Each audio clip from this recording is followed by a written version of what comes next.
Let's work. Yo, it's go time, showtime, never backing down time. One shot, yo, make it count, yo. Crunch time, shine time, make this moment my time. Get a grip, yo, ready, set, go. We bring the thunder. Bring the thunder. Let's work. Bring the thunder. Let's go. Bring the thunder. Let's work. Bring the thunder. Let's go. Yeah, it's my time, your time. Step into the spotlight. Get lit, yo. Let yourself go. Our time, high time. Gotta go big time. This is it, yo. Never take no fight time. Grind time. Take it to the street time. Turn the roof off. Get loco. Game time, win time. We gon' bring it home time. No regrets now. Let it all go. We bring the thunder. Bring the thunder. Let's work. Bring the thunder. Well, good evening and welcome to Mountain Bears. Of course, I'm Aeson, and with me as always, Techy Joe. How are you, darlings? Pretty good. What happened? My sinuses are opening up. It's my dying 100 times. Death would be better than this 100 times. It's still getting there. Oh my gosh. And hello, Mika, Brenda, and Amanda. Yeah, how there, are you guys? Hi, And Dottie. Dottie. We got a Dottie. Hello, Dottie. So nice to see you. All right, so I don't know. Let's first talk about the news, and then we'll talk about YouTube giving us some triggers. Well, it gave you more triggers, I think. Well, I think it gives us both triggers, because then we start examining all of our human behavior. Well, yeah, we'll wait till we get into that. Yeah. There's some things there. Yeah. But no, we're doing pretty good. We're staying warm.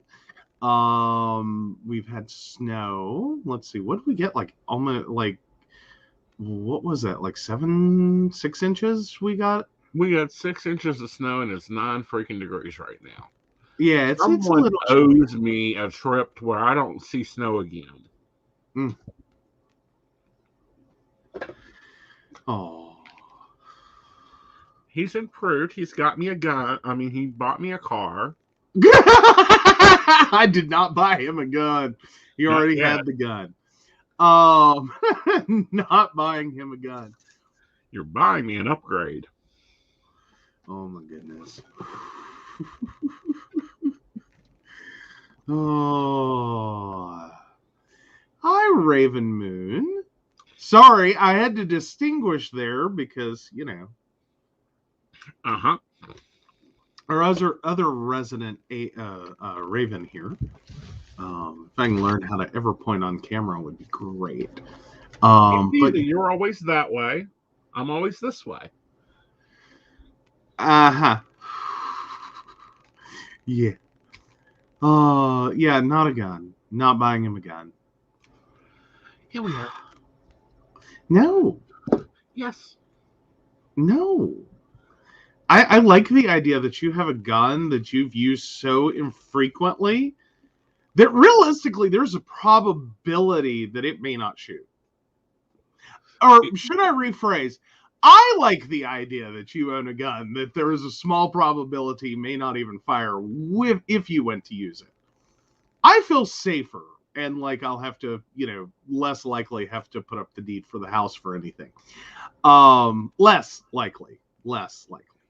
Well, one, as long as it still fires, and it does still fire, it's fired yearly. What? Honey, you're not with me all the time. What are you doing? Take the dogs for a hike. Do a little target practice. Works just fine. Stop that. It's a Dillinger. It's not like I need a firing range. Oh, good God. It's not like the 22 short I want. Then I will have to take off and go to a firing range. Like, have the decency to go down to Gatewood. Lord. Do what? I said at least have the decency to go down to Gatewood. Like, do you know the legal? You don't get wood anymore. It's in the county.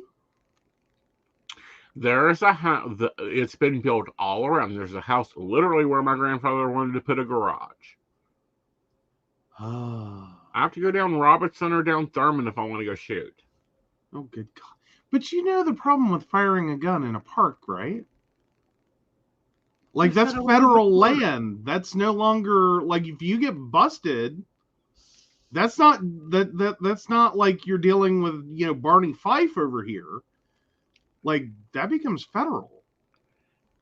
If I get busted, if there's a ranger in the park. I'm just saying gunshots draw them faster. Especially Not when really. they don't expect to hear them.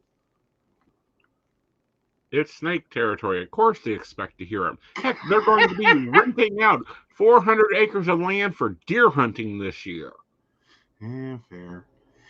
Hi, Shannon. Exactly. Don't ask me. Exactly. Like, don't ask me. Like, I'm the person who calls Miss Utility still. Like, don't ask me. Don't call Miss Utility. She's busy. Yes, helping you not dig up utilities. No, she isn't.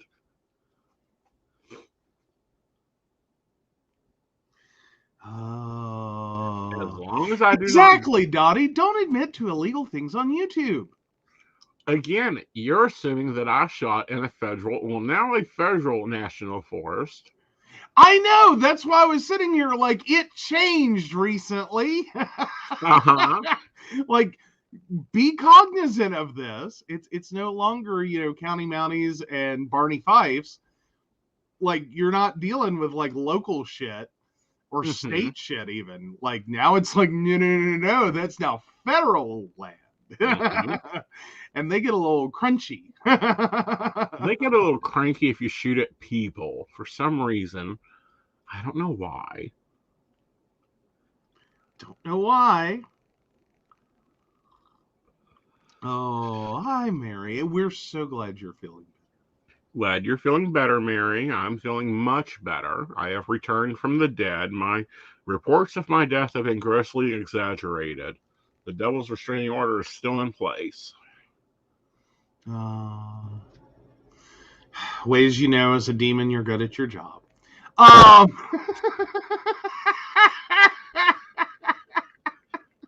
Sorry, guys. I made a joke in one of our client chats earlier. Actually, no, you didn't make the joke. Well, I've filled in the, you know. I'm just keeping my reputation intact of being a bitch. Fair. Very fair. But alrighty. Sorry. Now that we've gone off on tangents. We stay on edges, honey. Oh, see, there you go. Yeah. And that was a collaboration between his hairstylist and myself. That's a collaboration between not my hairstylist. We're currently taking applications. But a stylist that couldn't do the haircut I wanted. Mm-hmm. Well, and now, you. in that stylist's defense, you went in with hair below your shoulders. Uh-huh. And you're up to, like, you know, it barely moves past, like, here on your head. It's three on the sides and a scissor cut on top.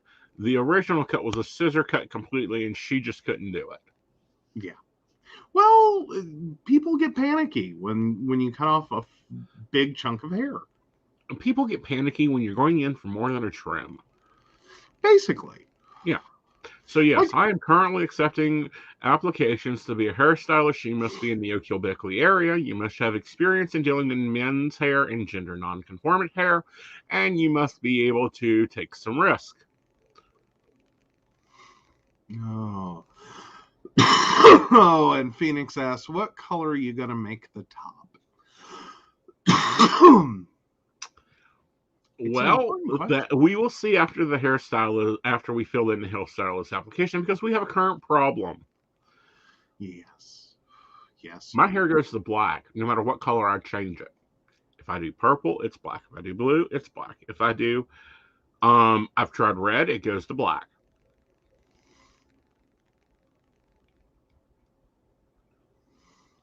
No. Yeah, it's been a problem. Oh, and Mary asked, did your mom ever watch Dark Shadows from the 60s to the 70s? ABC Actually, I daytime? watched Dark Shadows, but it wasn't on NBC daytime. Dark Shadows NBC. actually used to come on at Nick at Night.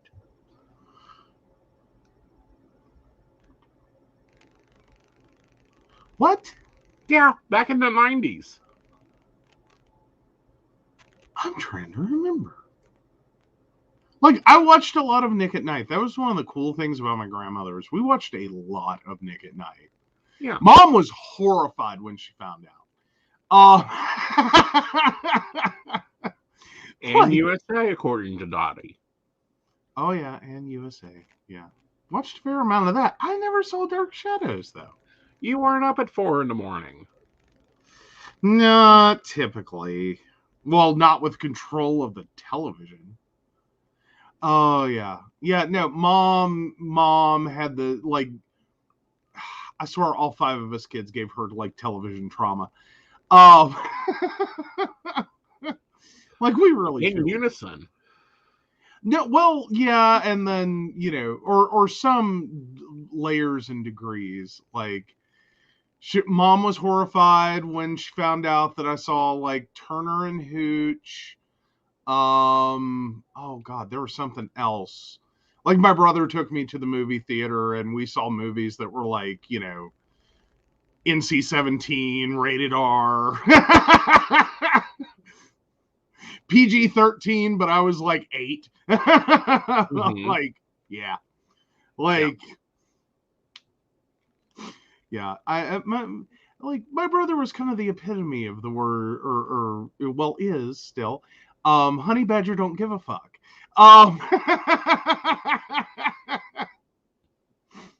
You know. Yeah. This is why a 9-year-old watched it. I didn't. Well, I and then did.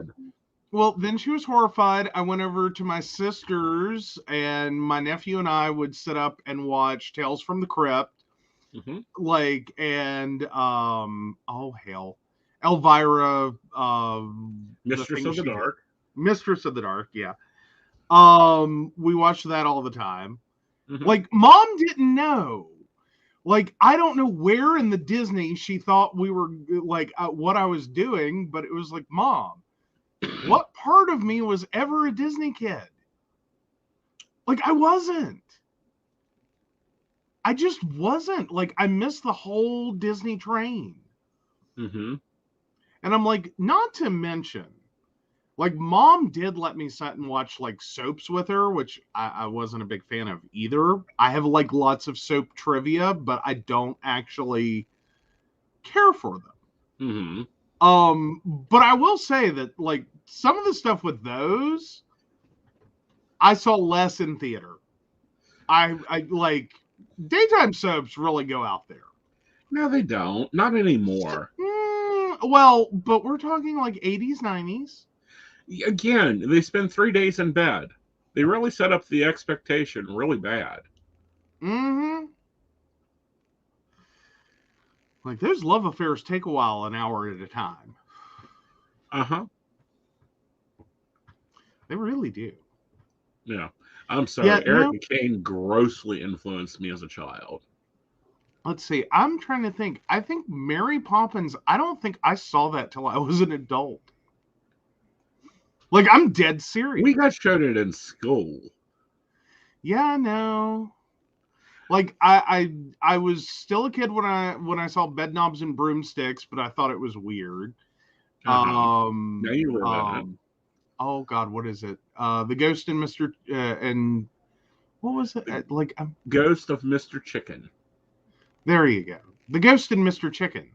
Mm-hmm. Yeah. Do me a favor. Google search when the Smurfs the movie came out. Smurfs the movie? Okay. Yeah. Trying to remember that one myself.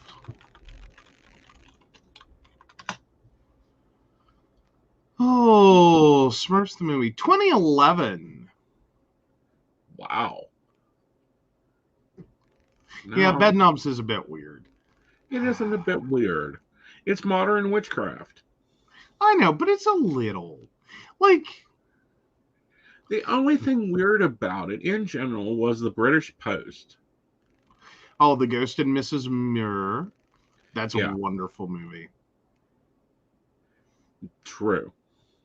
Of course, my favorite movie in general when we go into the holiday season, there's two. It's Practical Magic and then Mrs. Scrooge with Erica Kane.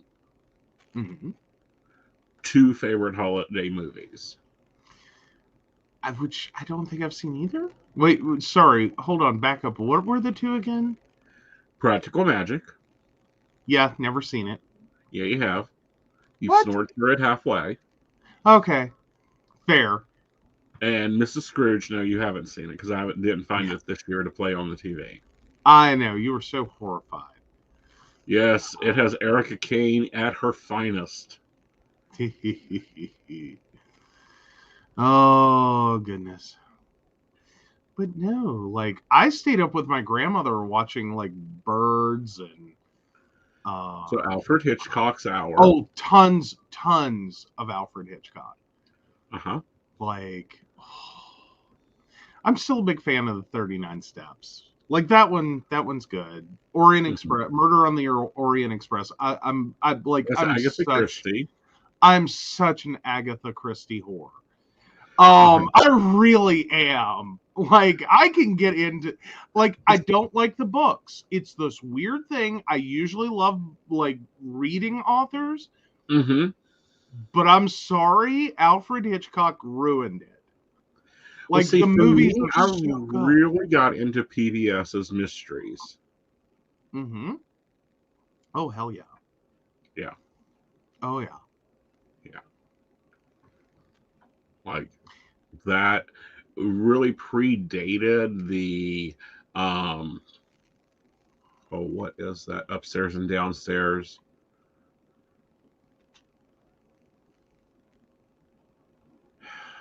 Upstairs, Downstairs? Yeah, it's a British... Downton Abbey? There you go. Like, can anyone believe I got that off of Upstairs, Downstairs? You should have gotten that from Upstairs, Downstairs, because the original book is called Upstairs, Downstairs. Oh. Again, that's another one I haven't read the book on. Yep. But no. Ashley. Yeah, no. Alfred Hitchcock ruined, like, reading Agatha Christie for me. Well, it really depends on which way you do it. If you watch Alfred Hitchcock and then read the books, then you have the characters' voices in your head. But the wording doesn't match their voices. What's interesting...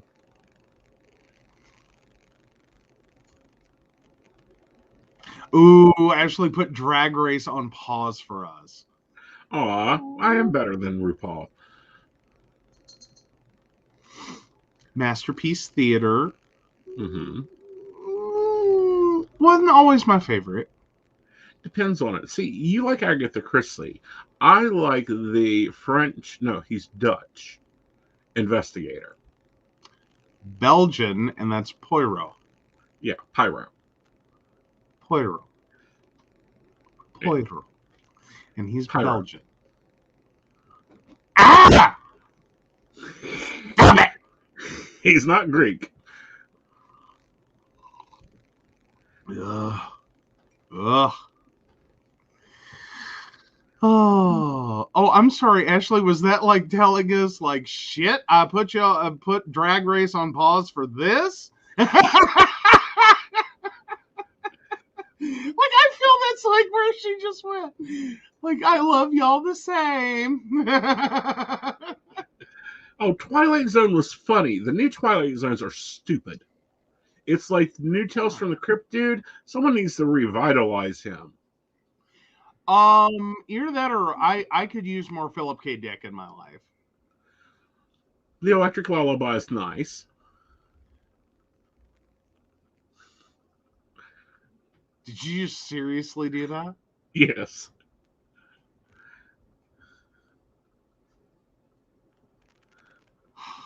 Do androids dream of electric sheep? There you go. But no, and a lot of people don't catch the whole like Blade Runner trilogy, all based on books. Mm-hmm. Really good books. Mm-hmm. Like, whoa. Like, don't get me wrong, the movies did a lot of good things for making that into a thing, but the books are wonderful. Yep. Oh, but yeah. No, they did a revitalization of the Twilight series. Yeah. They tried. They tried. They needed more realistic. Like, I think that's a whole problem with Hollywood. They don't have enough good enough drugs. You know, they're like, I hate that's a life concern, but you know, it's like, I'm sorry, we need our artists to have access to good drugs. It needs to be a priority. I mean, if we look at the 70s, 80s, and 90s in theater, before the whole war on drug thing started in the early 2000s, we had some great shows, some great creations, and some great ideas. Oh, TV screw was that. really good. Screw that. Before even like Reefer Madness way back in the day, we had better. True. Like I Like, said, the whole thing is we need to go and get our Hollywood writers stoned to hell and we get another good movie. like everything that ruined, like if you want to talk about the downfall of Hollywood greatness, you Mm-hmm. have to go all the way back to the Southern Baptist Convention and their damn Reefer Madness shit, Right. and coupled with the Hayes Code, because that was born out of the same kind of ultra puritanical conservative bullshit Right. that gave us MPAA eventually. Mm-hmm. But that whole Hayes Code like nonsense of, you know, ruining America's youth through movie, because God forbid someone show leg, skin, Right. or sleep in the same bed with their on-screen spouse. Yeah, but some of that stuff was just people had to know how to use that. I mean, look at Mae West. She used it to her benefit. Yeah. Well, granted, but she was still having to skirt that line and getting, you know, she did it well. Yeah. And I won't say that it didn't give us a lot of creativity in a different vein. Mm-hmm. Like creativity inside a rat maze. Right. But even then, Because they that's had what it good was. cocaine for the writers, so they got good stuff. Oh, yeah. The crap we see on TV today, the crap they're putting out in theater, I'm like, oh, I've seen this movie 500 times. Please, please, please get someone a fresh joint.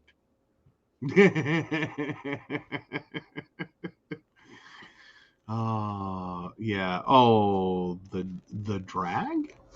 Yeah. Mae West does look. Oh, yeah. Well, now also a lot of some of what prompted the Hays Code actually was drag. Mm-hmm. Like we went through a weird period, like old, like pre 1930s Hollywood is so much like post 90s Hollywood movies. Uh-huh. In terms of, like, you know, everyone's sitting around talking about, oh, why does everything have to be about sex? Why do they have to show so much, you know, nudity and cleavage and blah blah blah blah blah? No, that's not new. Like, like, no, this is technically what started the Hays Code the last time. Like, but see, even looking back at the old movies, pre-Hays Code showings, there wasn't that much. Well, but Hollywood was leaning that way hard, and they were making a lot more films.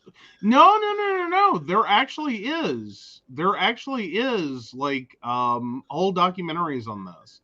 Right. But I'm saying they're searching and reaching. Some of it, yeah.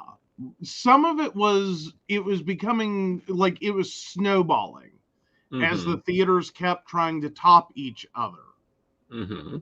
And there was a definite snowball occurring that Hollywood was getting more, let's say, trashy. Like they were taking Which trash are we talking about? American trash or European trash? No, I'm just talking straight up American Hollywood. I'm talking American Hollywood, but there's two different definitions of trash. When you go look at theater, the Hays Code only applied to American theater. No, it only applied to American cinema.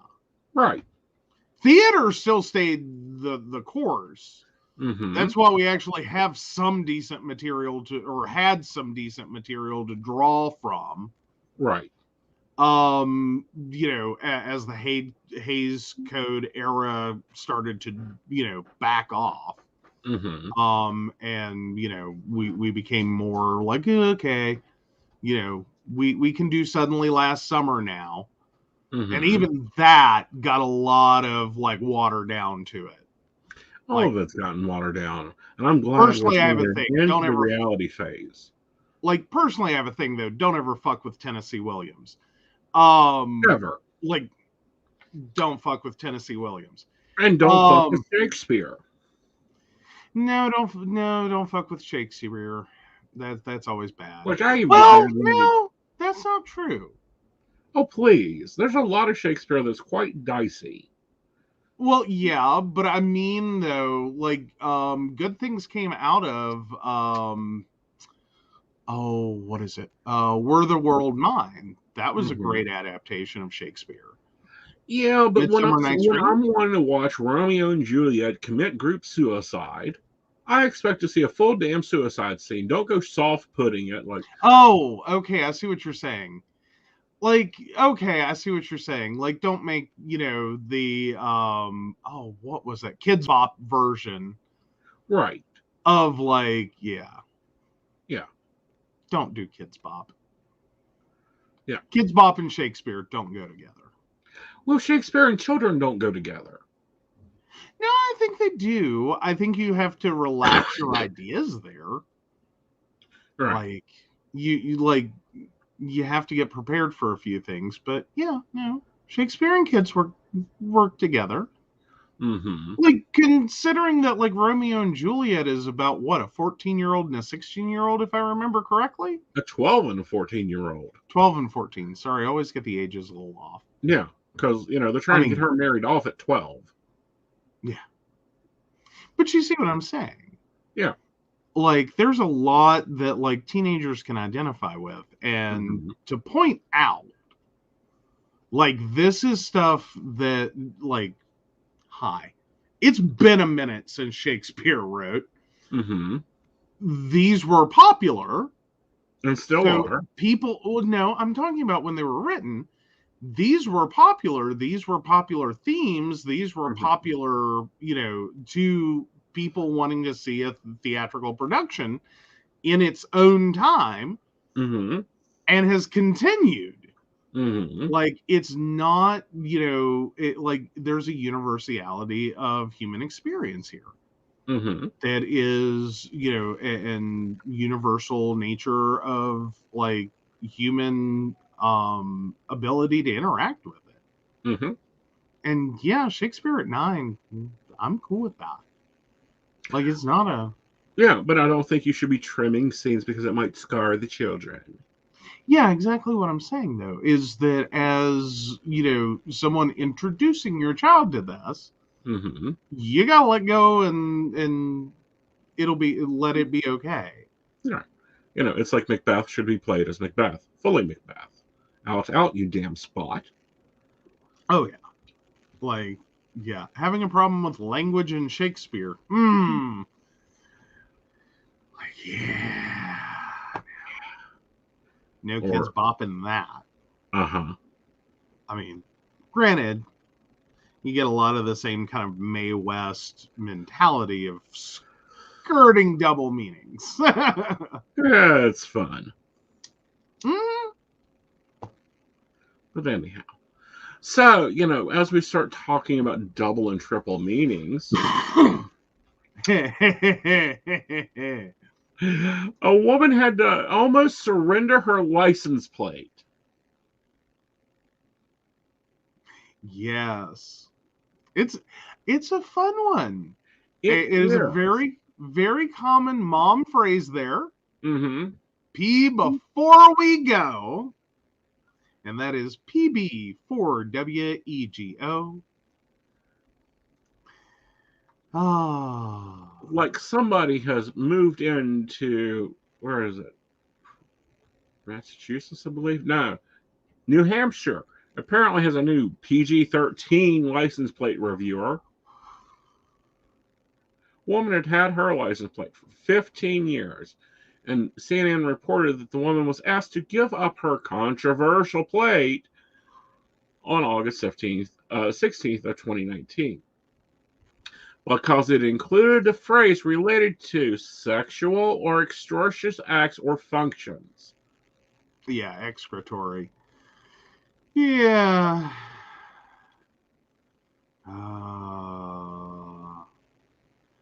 But, like, how many parents have not, like, I'm sorry, that's a phrase that's screamed before every road trip everywhere. Mm-hmm. Pee before we go. Like, my God. Right. Like, I kind of get what they're trying to do, but at the same time, that's too far.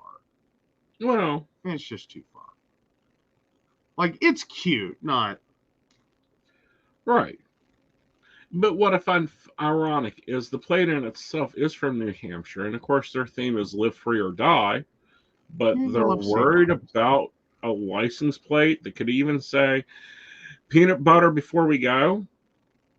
Or prayer Before we before go. we go.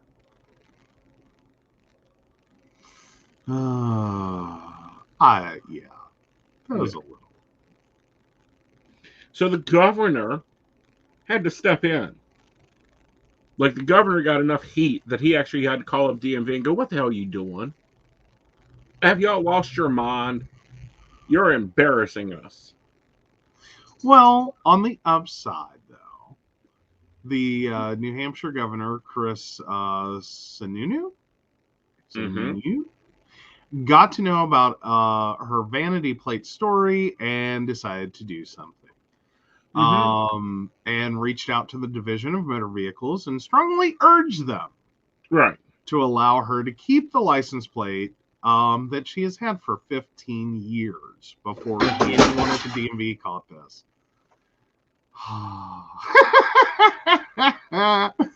I don't even want to know. So yes, Your son is fun, and that's all I have to say about it. Yes, he is. Yeah. I don't know.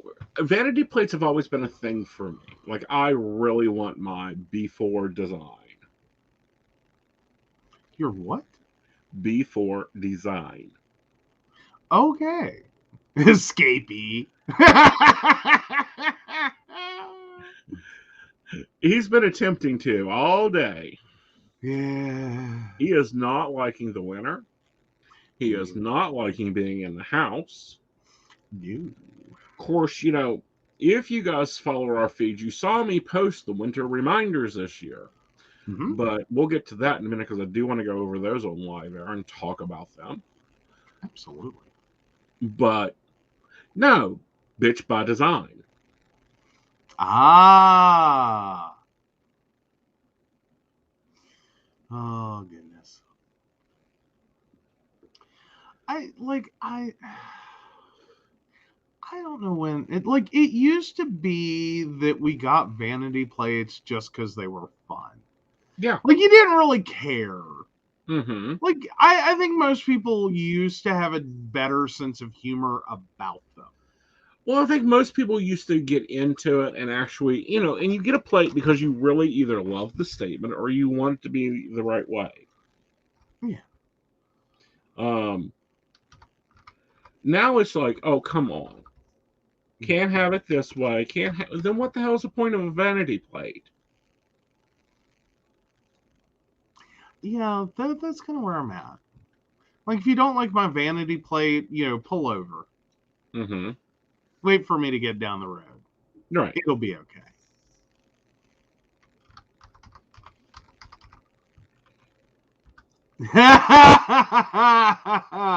I have not seen that. What do we think of babies up in this bitch? Bumper stickers. I don't mind them.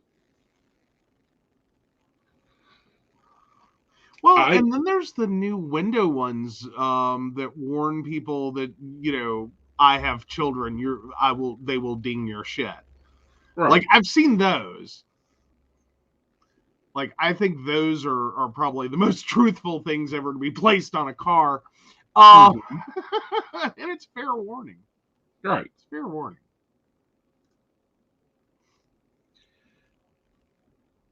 I think it's very fair warning. I don't mind what people put on cars. You, however, have a very big madness against bumper stickers. I do. That one comes from my dad. He was so anti-bumper sticker. Like, never did it ever occur that my child made the honor roll at blah, blah, blah school was ever on any of my mom's vehicles. Mm-hmm. Never happening. And his dad had the same problem. Like, he was really on bumper stickers, like on cars. Mm-hmm. Now, the van was a totally different thing, apparently. Mm-hmm. Like, my grandfather would put bumper stickers on the van, but he would never put them on the car. Right. Well, I've got to get a few for baby. Do what? Baby needs a few stickers. Baby needs a few stickers? Oh, yes. Yes, she's got to get her clergy sign. Mm-hmm. If I can find it again, I'm going to get my other sticker that I used to have on my cars. That was on every car I owned. Satan is my co-pilot? No. Oh, okay. What? I could see you rocking that one. If I can get the vanity plate, I want to get that. But if not, I'll get my front plate that says it. Well, and then can I point out, and this I have seen in many a church parking lot. Mm-hmm. For the longest time, am I the only one that misreads that Salt Life bumper sticker? Am I the only one? Because I'm sorry, that is the worst design ever, and it was not until it was on a car with like a crap ton of like very conservative religious stuff that I started to question if I had misread it. Mm-hmm. Because I went driving around through the world, staring at the butt end of vehicles in front of me, thinking that it said Slut Life for the longest time. Mm-hmm. Like, I legitimately thought many moons ago there was a huge like slut pride movement. There should be. I was a little horrified to find out that was Salt Life. Mm-hmm. And not. Although many things suddenly made sense.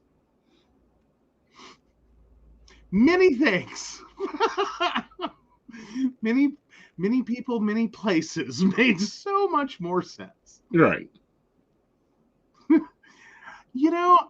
I think some people could do with a brazen hussy bumper sticker. I think some people need a freaking warning sticker. True. But no. Oh, baby on board, yellow signs. What about bitch on board? No vanity plate extra fees. Because it's expensive to have a vanity plate. Mm-hmm.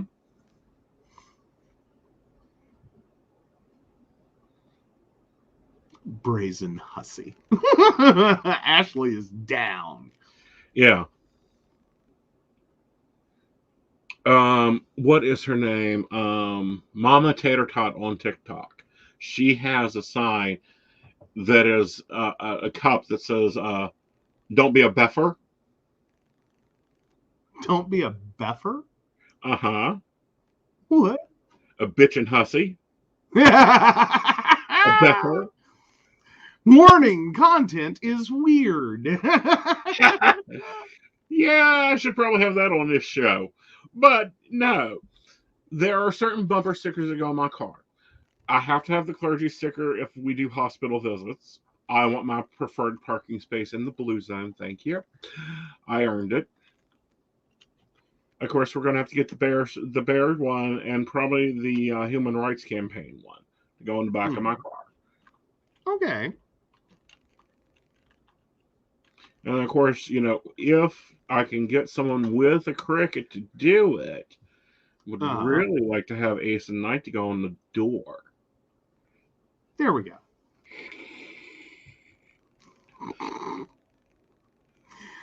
I have too much fun.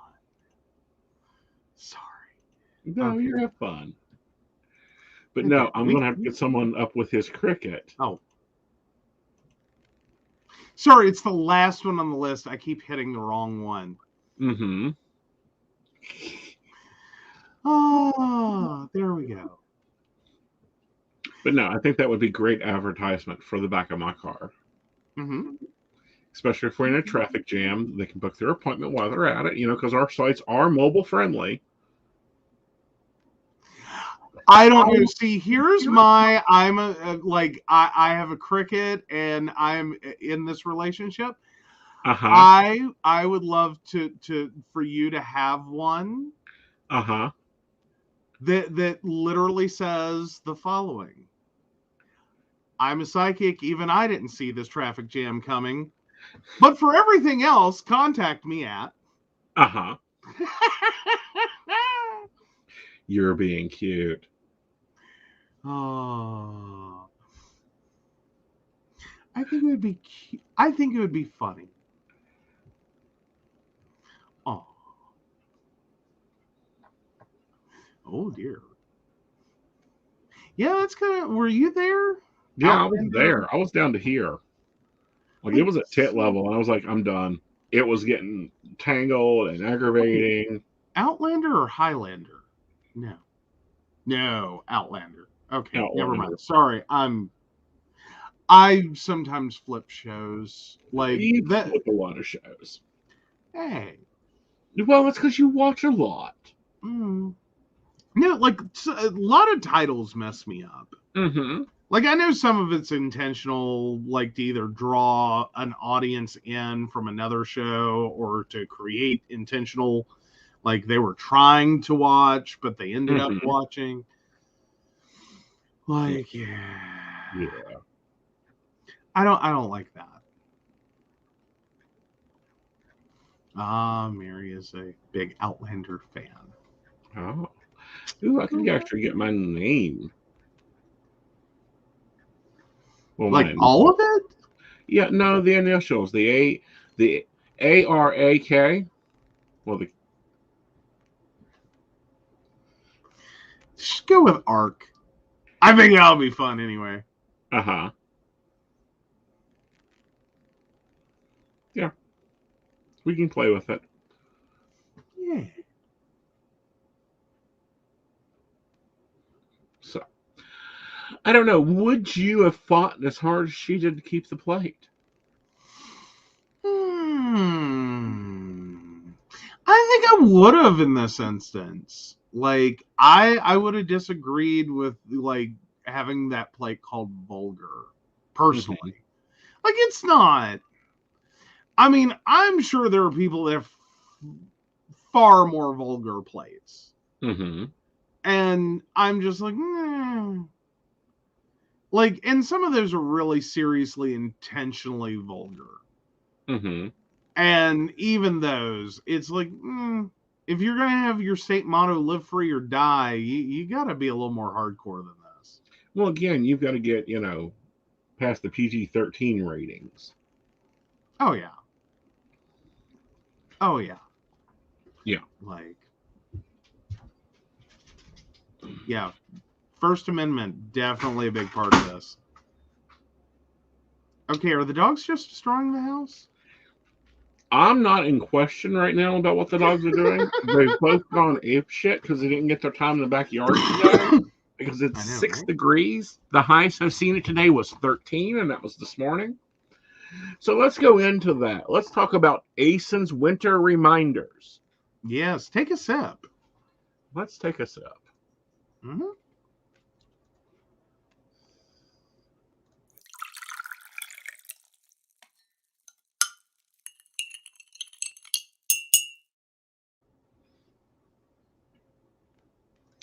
And we're back. So, as we know, it is in our area 6 degrees right now. And it is winter. Apparently, people did not grow up in the cold, do not understand the cold, may not understand what's going on with the cold.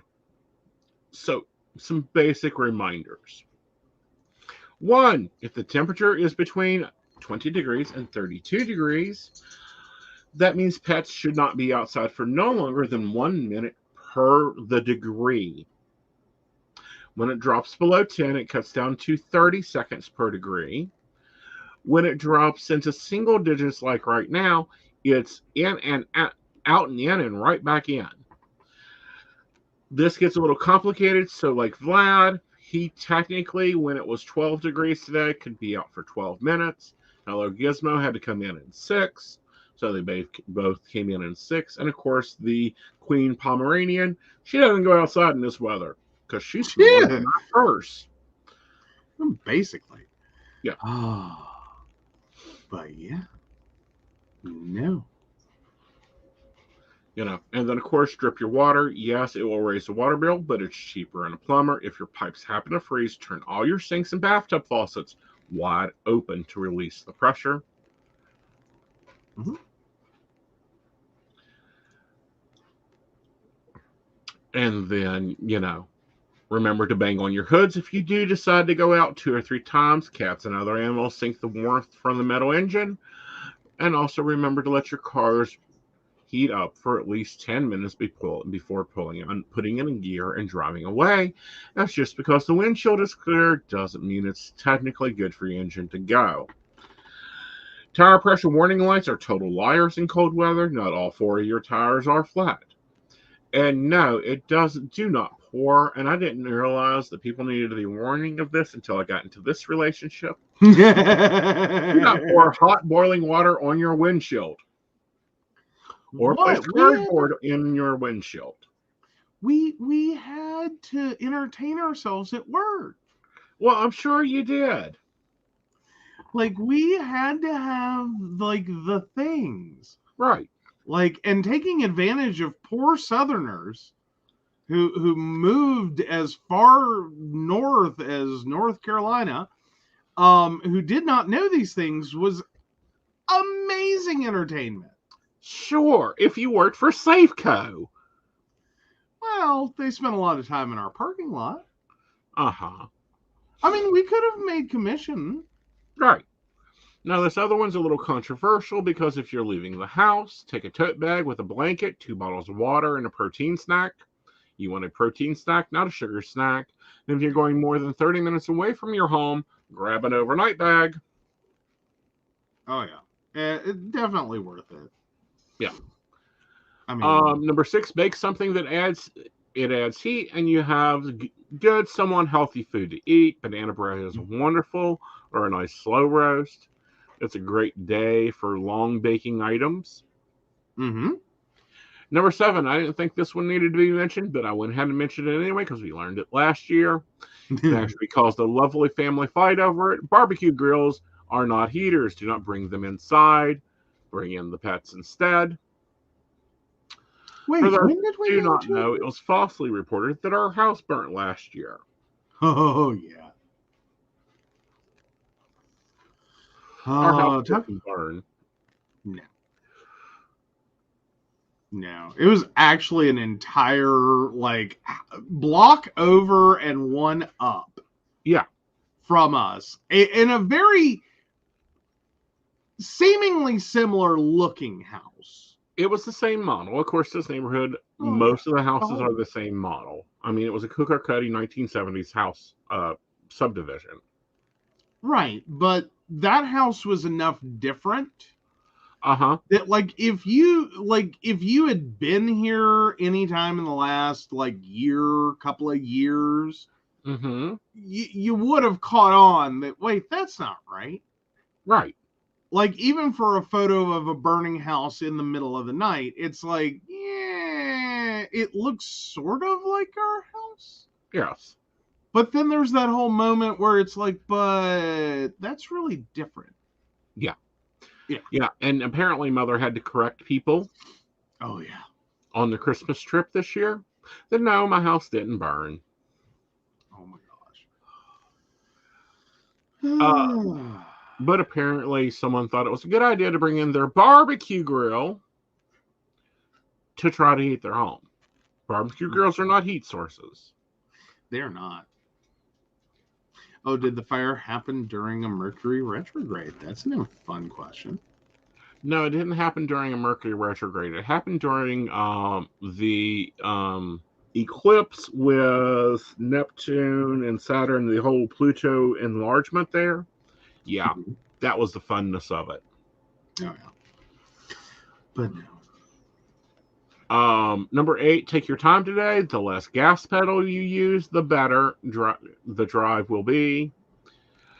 For those that do not know, driving in the winter, it's using less brake because brakes lock up and slide, using less gas so you don't have to use them, and naturally allowing your engine to brake. Mm-hmm.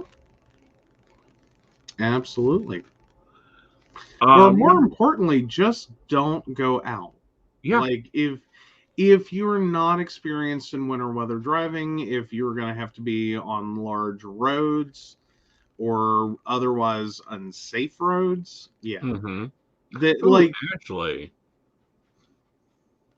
Oh, God. Really? Oh, we were so sorry to hear that, Ashley. Mm-hmm. Oh. Well, granted, North Carolina in general has a really love-hate winter situation. No, they have people that don't know how to drive. Well, it's as in the weather in North Carolina usually is not horrific in the winter, with some caveats. They don't get 6 feet of snow. Mm-hmm. Rarely do they get more than an inch. Rarely, as a general rule of thumb. But North Carolina ice is so damn bad. Mm-hmm. They have ice storms, which is a whole different beast. It is. Now, I'm going to remind everyone that if you have 4-wheel drive, that doesn't mean that you can go over ice. No.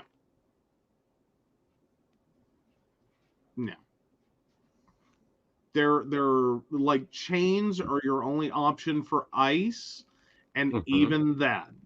Right. Even then. Now, if you need a little extra weight, kitty litter is a wonderful thing. And at the end of the winter, you can donate that to your local animal shelter. Or use it for your own pets. Mm-hmm. Well, and another thing to point out, if you're in a vehicle where you have to add weight to the rear end, and you do not have 4-wheel drive, and so generally the reason that one recommends that is because it's a rear-wheel drive vehicle.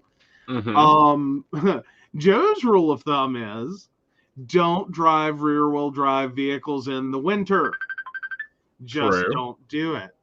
Oh, your mother is loving Messenger calling. Yes. Yeah. She is very worried over the planned power outage for Sunday for Fayette County. I know. We're not loving that either. No. But yeah, 4-wheel drive. Oh my goodness. Go ahead and answer it and warn her that she is on air. No, I'm not doing that to your mother. Let me see what she's got going on here, though. But yeah, I will let her know we are on air. Number 9, if you have scraps, throw them out to the homeless animals. The snow makes it hard for them to find food, Mm-hmm. and it's not their fault that they're homeless. It's normally a human fault. Very often. Throw some old towels at the bottom of your doors. It keeps in more heat. Also, and this is something that I do, and I'm even thinking about now doing with the front door, is putting a curtain over your front door. Mm-hmm. It blocks in a lot of cold air, and that is designed for your house to breathe. That's also an important part, is to realize that your house is designed to breathe. Yes. In normal temperatures. Well, but in general, you do want some airflow in and out of your house. If you end up with negative pressure where you like slam one door and another one pops open, which that's negative pressure, there's more pressure outside the building than there is inside the building.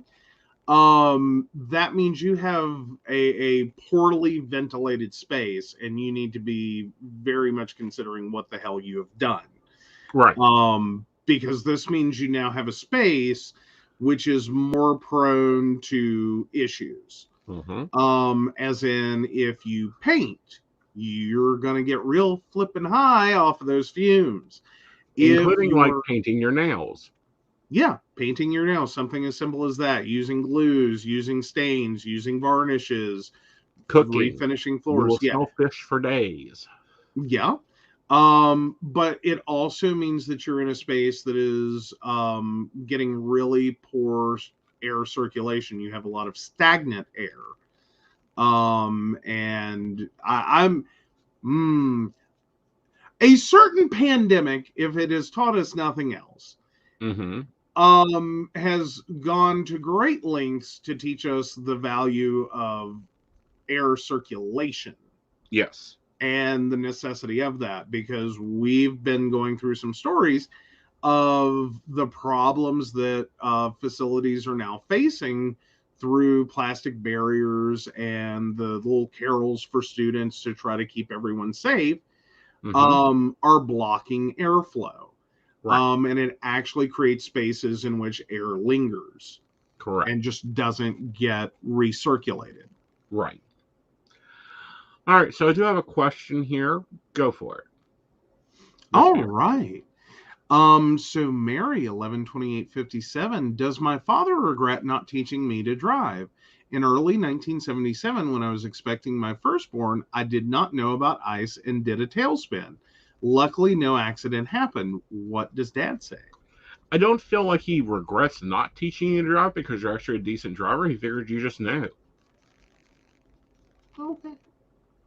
And a lot of things are common sense, or was common sense to most people, and we've gotten out of that. Driving baby has really brought back a lot of my old driving things. Like when we first got it, I thought the damn car was bad. I had to keep reminding him of things because more modern vehicles are becoming more spoiling. In terms of like backup cameras and drive-by-wire and throttle by cable, and you're not getting the same level of feedback, road noise, like you're not getting all the stimulus inputs. Right. And when you suddenly go back a little bit, just a few years, to a vehicle with fewer options, none of the bell whistle features that a more modern vehicle has. It's an adjustment. It is. It's not like it's human suffering here. Like, I will never describe myself as human suffering without a backup camera, or human suffering because I don't have automatic climate control. Right. That's not where I'm at. I'm just saying that when you get adjusted to these things, and I'm sure our grandparents went through far worse. Like, my grandfather started driving with crank vehicles, as in external starter that you had to hand crank, is where he started at. But there's things you get used to when you don't have these features. And then as you adjust to having them, like parts of your brain just turn off because that's not a thing you need to function with anymore. Mm-hmm. Like you don't need that. Yeah. So when you step back into it, there is a moment. There is definitively a moment where it's like this like low grade headache as your brain starts having to refire these ideas that, oh, I've got to do this, and oh, I've got to do that. Mary Baby is the new Kia Sportage. It is not the one I had in 2010. The one I had in 2010 is the one that its A-frame rusted out, and I drove back from Kentucky apparently with the front wheels and motor not connected to the car. Well, that wasn't a Sportage though. That was what? No, that was a Buick LeSabre. Yeah. Which is a common death for Buicks. Yeah. It's one of the flaws in the design. Mm-hmm. I'm not saying they're bad vehicles. I'm just saying it's one of the flaws in the design. Yeah. And a lot of nice cars have those. Yeah. A friend's Oldsmobile, the dumbest thing that they did to that stupid car was the drain. Like, for those of you who don't know, that little tray where the windshield wipers set on most cars typically has a drain. Oldsmobile got the bright idea to pull that drain line through the firewall inside the vehicle, inside the cabin, down to the undercarriage of the vehicle for that water or ice melt, whatever to drain. Funny thing happened. Put a few years on a vehicle, let that drain line get clogged up, and some cold weather, and it busted and started flooding the inside of his car every time it rained, every time the car got covered in snow. You would get on the into the passenger side and squish as you put your feet in. Yep. I was like, who in their right mind pulled something on the outside of the car all the way inside? Like, this was such and also, just another bonus tip. If you did not drive your car today and it warms up tomorrow, go start your car. Don't care if you're going anywhere. Go start your car, run it for 10 minutes. If you don't have a garage, definitely. Yes. Even if you have a garage, it's not a bad idea. Right. Oh, Brenda drove Dad's old Bronco with no power brakes. Thought brakes were out. Threw him into dash, trying to stop it the first time. Can I tell you, I almost totaled 2 vehicles the first week I had my driver's license. I seriously did. Yay, I have a full driver's license. I'm going to go and it rained, poured the rain. And a little Festiva. And right in front of me is a brand new Cadillac, temp tags on it. As I'm coming down a hill in the rain in this light as fuck car to begin with. Probably wouldn't have really hurt the Cadillac, but still would have killed me. But I did that thing where I was trying to slow down and my brakes locked. Because old school non-anti-lock brakes. I struggled to remember that pump the brakes. Like, I was a new driver. I got the car stopped. But let me tell you, I drove that vehicle for many years, blah, blah, blah. The first time I got into a situation where I was coming down a hill and I felt like traction control kick in and like an anti-lock brake system kick in, I freaked the hell out. Like, it was everything in my body screaming at me, don't pump the brakes. Like, I've been through both. It's crazy. the things, the way that technology and these things that you learn, like will like kick in on you at the wrong moments. That is that left brain side turning on, and it's like, oh Lord, they've had a special. But no, it like anti-lock brakes, I swear to God, are the one thing that I hate when those start working. Like when you're in a situation where they have to do their function, scares me the hell out of me every time they do it. Like that whole like it's way more efficient than I would ever be. And I understand why it exists. Well, again, it's one of those beneficial things. I don't know. The weirdest thing on the cars that freaked me out and takes me forever to get is the cruise control. I'm used to old cruise control. That going down a hill, it will continue to gain speed. Oh, back when it used to coast. Yeah. I'm glad that Baby and Princess both have the new cruise control. That 60 actually means that it's going to be around 60. You won't be looking down and going 80 miles an hour going downhill. But see, you're giving yourself away, though. Okay. You're a GM boy. I am a GM boy. Ford hasn't, like the whole time I've have had a license and actually had a vehicle with cruise control. As far back as even the 90s for the first vehicle with cruise control that I had, cruise control on a Ford was very like you stayed within like 4 miles per hour. Like now you had to account for it because like there are certain places you don't want to be doing 4 over, but it only like. Otherwise, if it couldn't figure out a way to control it within 4 miles per hour, it would literally disengage. Right. And be like, you're on your own, figure it out.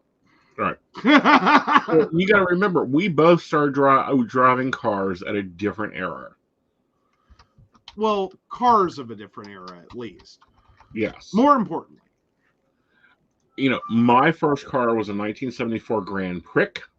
454 big barrel on the floor with a 5-gear. And your first car? Was a Ford Festiva with a little tiny 4-cylinder engine, manual everything, and I mean mirrors too. Mirror.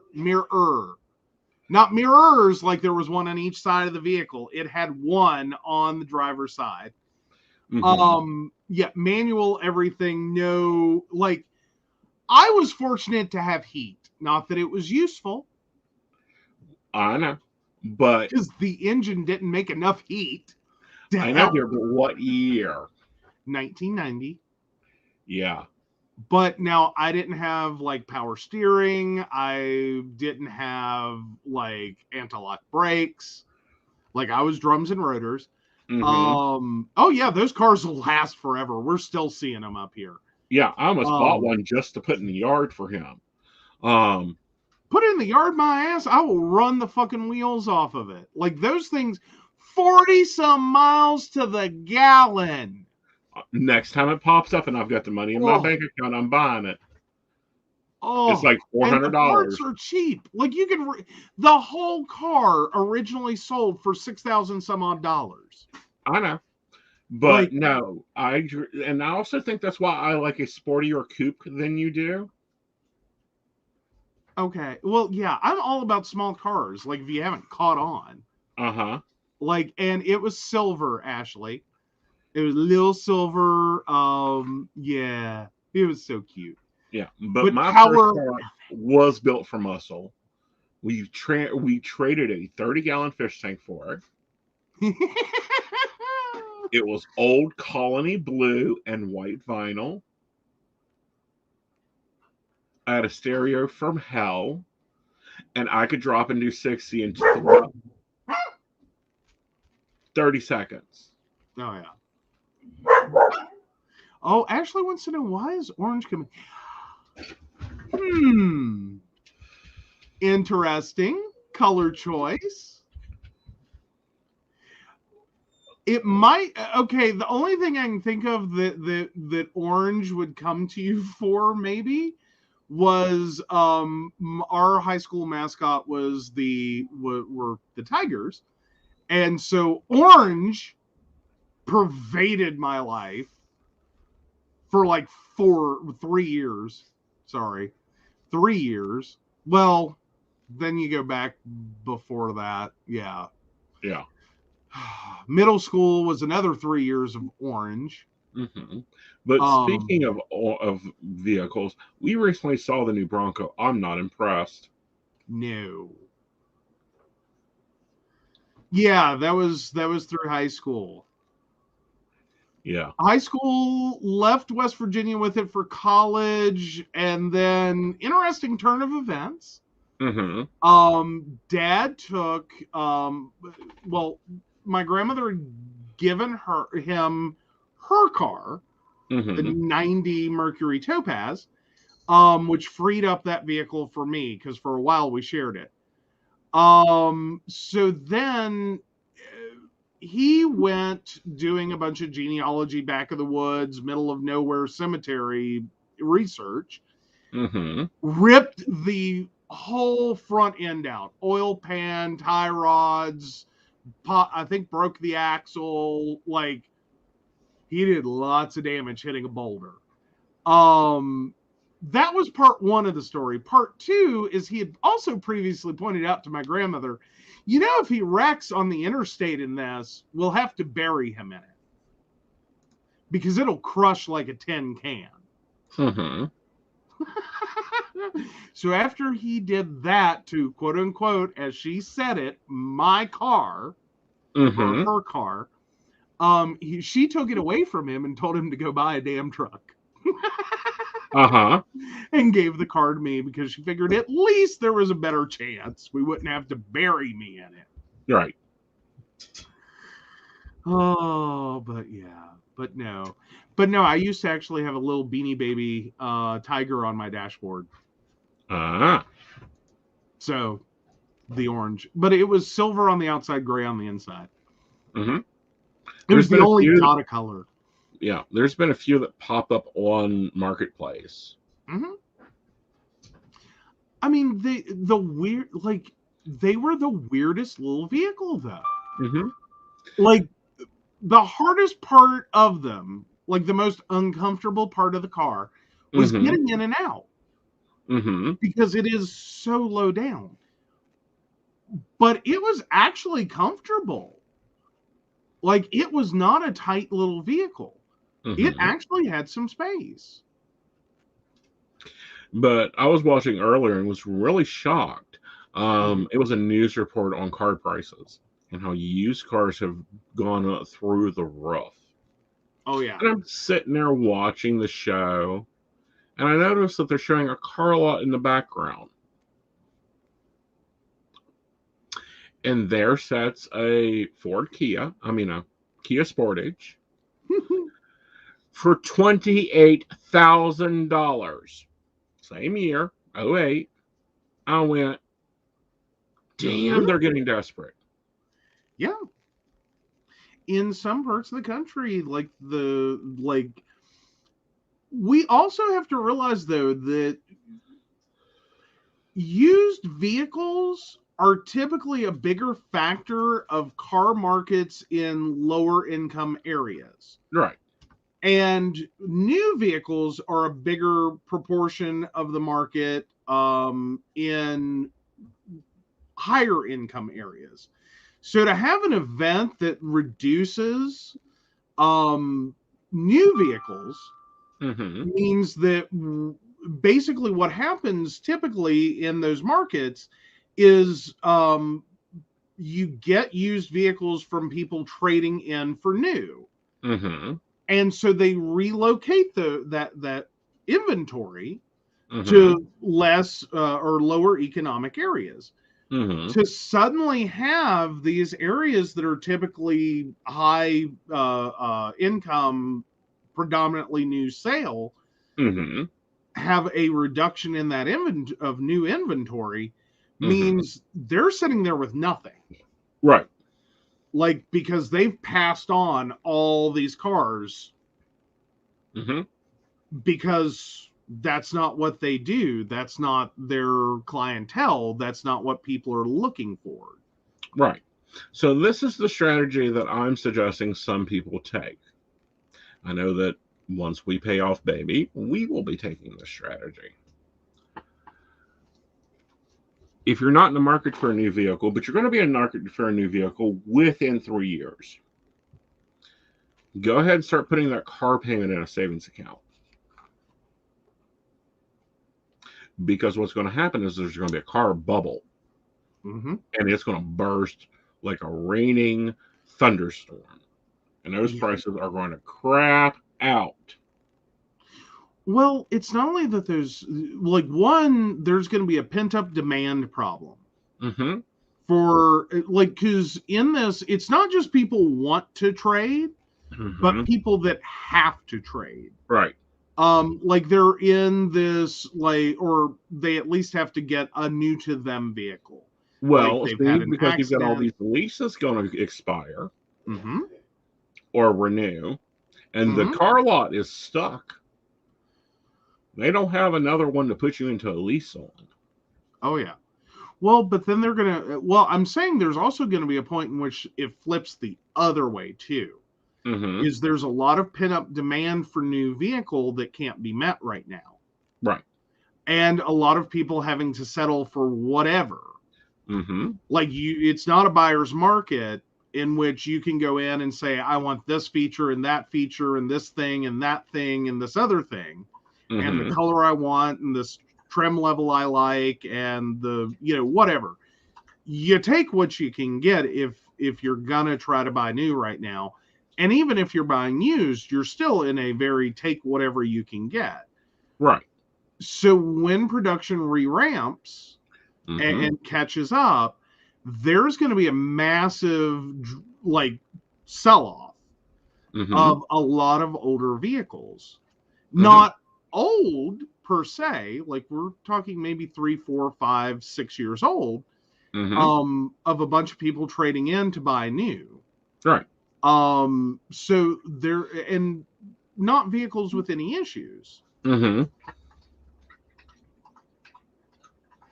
no, are we losing network? We've been losing network. Welcome to winter. Yeah, basically. Sorry, Mary. So if you're looking to buy a car in 4 years, go ahead and start putting back $150. And by the time you get to where you can buy that car at a reasonable price, after the market has crashed, you'll have the money. Yeah. Point blank. And then you don't have to finance. Exactly. So you're actually going to pay the ticket price, not the financial price. Well, moreover, you have more room to negotiate. But then the other part of this, and just general advice, is always know what you're looking for.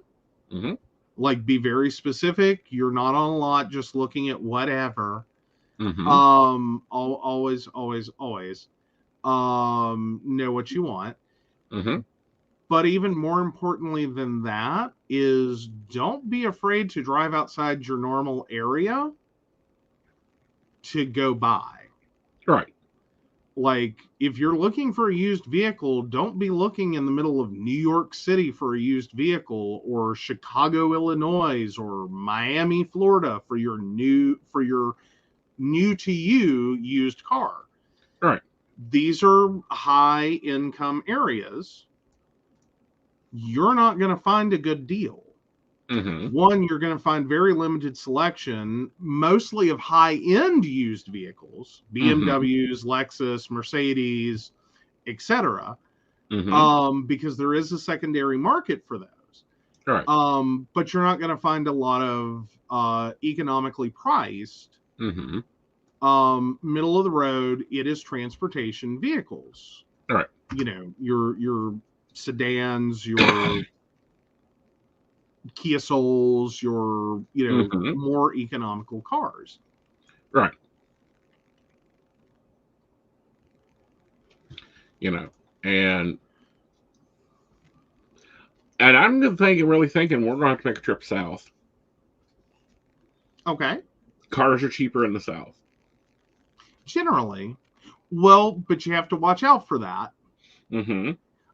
Because if you go too far south, you're dealing with sea salt rust, Mm-hmm. which most southern vehicles are pretty much, or coastal vehicles are pretty much always destroyed by. Right. Like, you get too close to the coast and that car's crap. Mm-hmm. It's just too much salt air. Mm-hmm. There's just too much constant salt. Right. But then you have to watch out feature-wise. Right. Because a lot of those vehicles were built for where they were delivered to. Mm-hmm. You find less four-wheel drive, you find less, like less efficient heating systems. Mm-hmm. Like dealers will crap out on a car. Mm-hmm.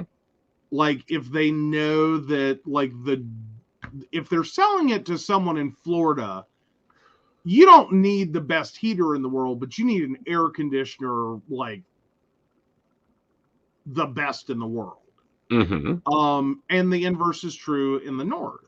Right. No one cares about the air conditioner in a car. It barely has to do anything Right. in the north.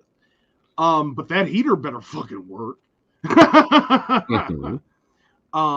It used to be a bigger problem. There's a little more standardization now, but don't be surprised if you go back a few years and find there's vast differences. Right. But, we're definitely looking at it. Yeah, West Virginia needs a car for Four Seasons. We are Four Seasons country. Mm-hmm. Like, basically, we need a postal service vehicle for West Virginia. Rain, sleet, snow, hail. Jeeps. I really think we're going to have to switch brands. I'm really liking Max. I've been liking Max for a while. Mm-hmm.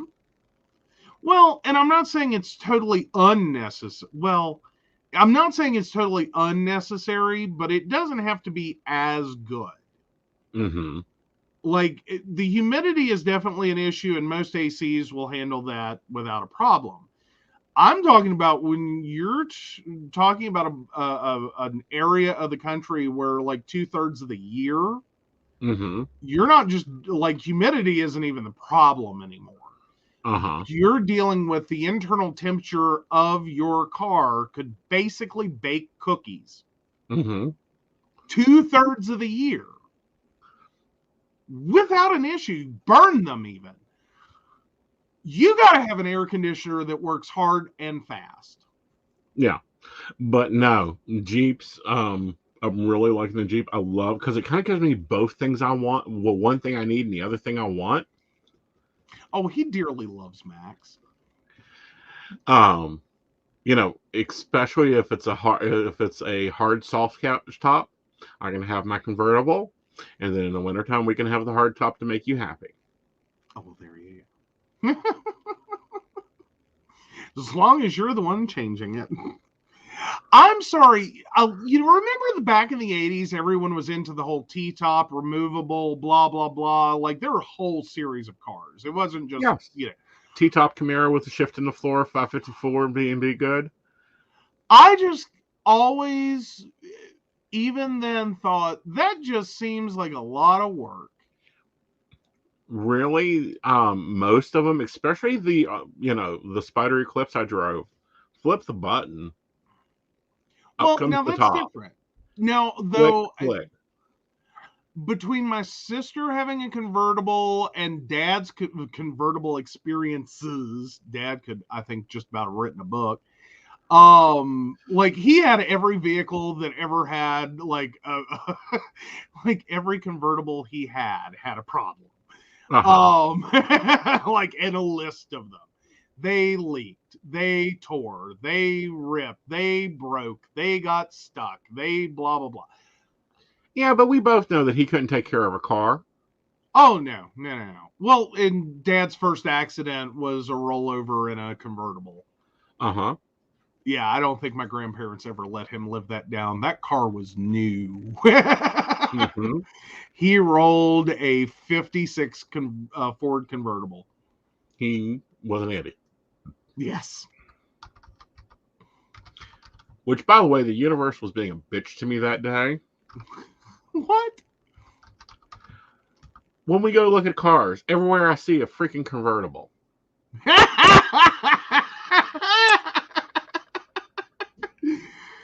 Oh, you were so mad when we stopped at that gas station and there was a Spider Eclipse in the parking lot. Mm-hmm. Like, we just stopped on the way back from visiting one car on the way to visit another one, and there sits his dream car. Well, my revisited dream car, perfect, in perfect condition, and I'm like, fucking universe being a dick, today. Mary, insult to injury on this one, and as my grandmother said it, and I quote, "We hadn't even gotten the payment book on it yet." 1956 Ford convertible. Brand new, on the lot, or off the lot, 1956 Ford convertible. Mm-hmm.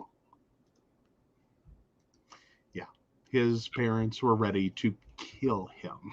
Mm-hmm. He never heard the end of that one. I swear to God, he never heard the end of it. Right.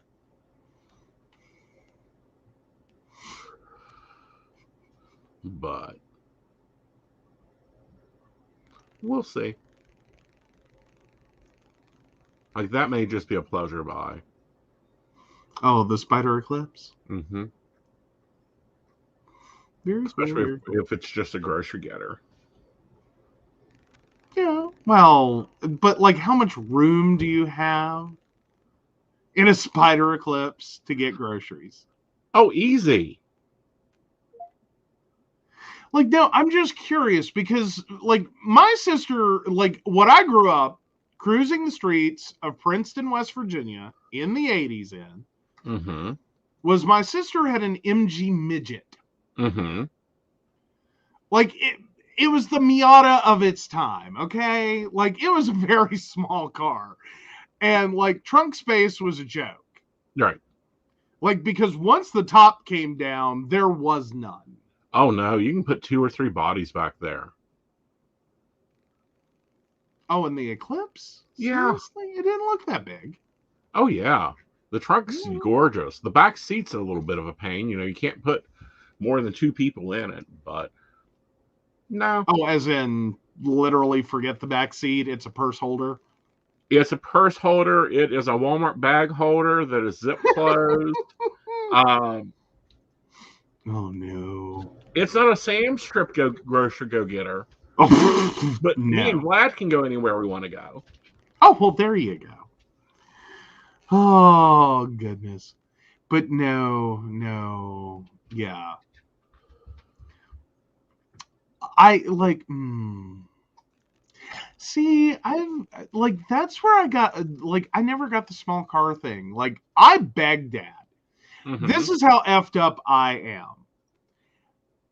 Everyone else had dream cars. They wanted, a Lexus, a Lamborghini, a Mercedes, a what at the fuck ever back in the 90s.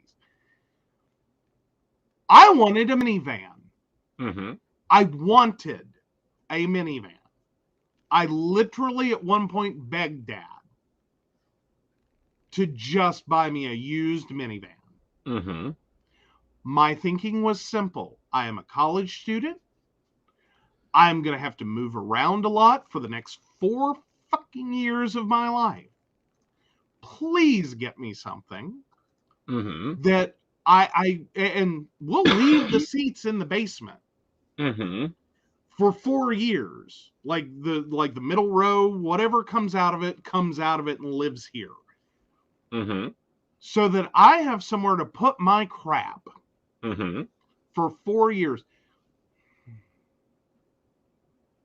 I just wanted to be able to like put stuff in boxes, throw it into my little minivan, and run away. Oh yeah, Mustang, dear God. Ugh, yeah, I hate a Mustang. Yeah. Well, I don't hate Mustangs. I hate 4-cylinder Mustangs. That was the dumbest fucking car. I hate a Mustang. They have rear-wheel drive.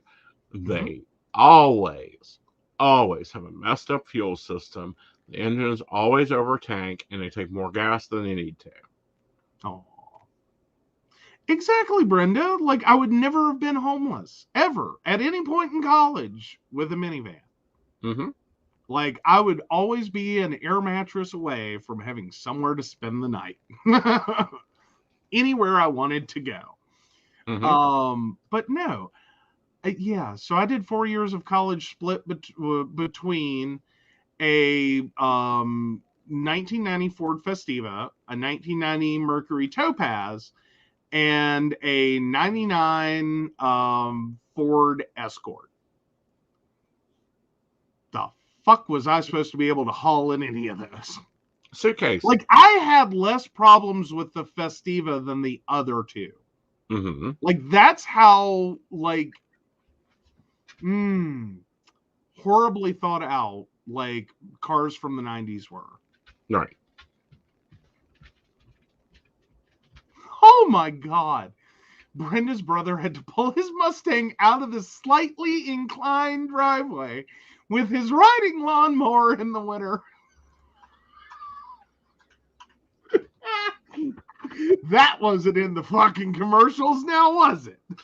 Again, I hate a Mustang. They don't have the power. Give me a Thunderbird if you're going to give me a Ford sporty car. Oh. Well, but like the 70s version of the Thunderbird, the early 90s revamp, like that 35th anniversary. 1972. Okay. Old school, long wheelbase. Mm-hmm.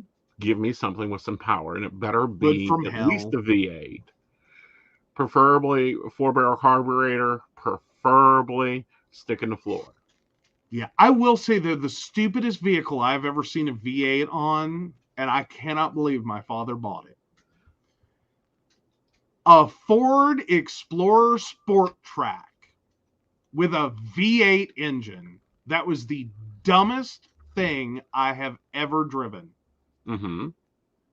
Like, you want to talk about a Bronco? That damn thing drove like a fucking Bronco. I swear to God, you felt it like hoove up in the middle every time you like did anything in it. Brake, gas, didn't matter. It felt like it was bucking around the whole time you drove it. It had way more power than I think even the frame could handle. Right. Like, it was insanely stupid. And 9 miles to the gallon. Yeah. Oh, not 19. Well, Dad had a 1990s Ford Thunderbird. The Explorer Sport Track was an 07. Mm-hmm. Like, that was the dumbest damn vehicle. But now the 35th anniversary edition, yeah, that was Dad's dumb purchase. Yeah. And he Mom made stupid purchases. I'm Well, sorry, he did.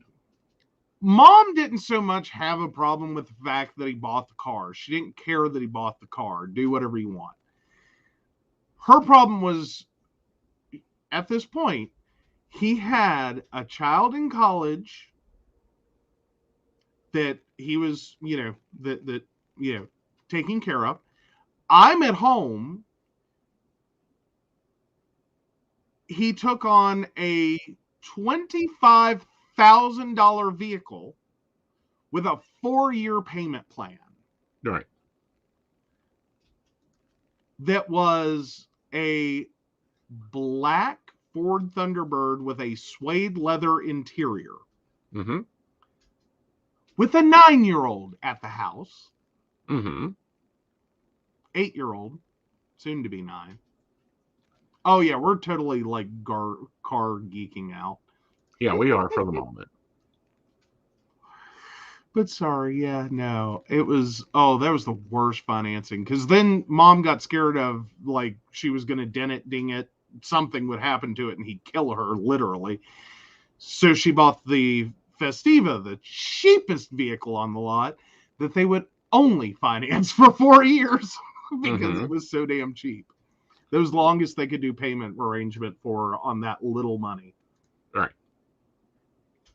But yeah, so mom and dad had to cough up $900 a month in car payments back in the 90s. Mm-hmm. That was the moment. She was literally ready to kill him. Right. And that was for a pleasure buy. And a utility buy. Right. Like, I'm not saying Dad was wrong to trade vehicles. Like, the vehicle he traded in actually blew up a month after he traded it in. Mm-hmm. Like, the dealership was not amused. Mm-hmm. Like, not at all. Right. I think so. I've seen his birthday a few times. I think he's like plus or minus like a couple of years. Yeah. Yeah. You know, I don't know. My pleasure buys are weird. You know, I want like a Mitsubishi Eclipse, a convertible just to have around for the summer, or a Jeep, and then I have to have a utility vehicle. I don't think I've ever had a vehicle I would describe as a pleasure buy. Now, choosing the features for the Soul shifted it a little closer to a pleasure buy.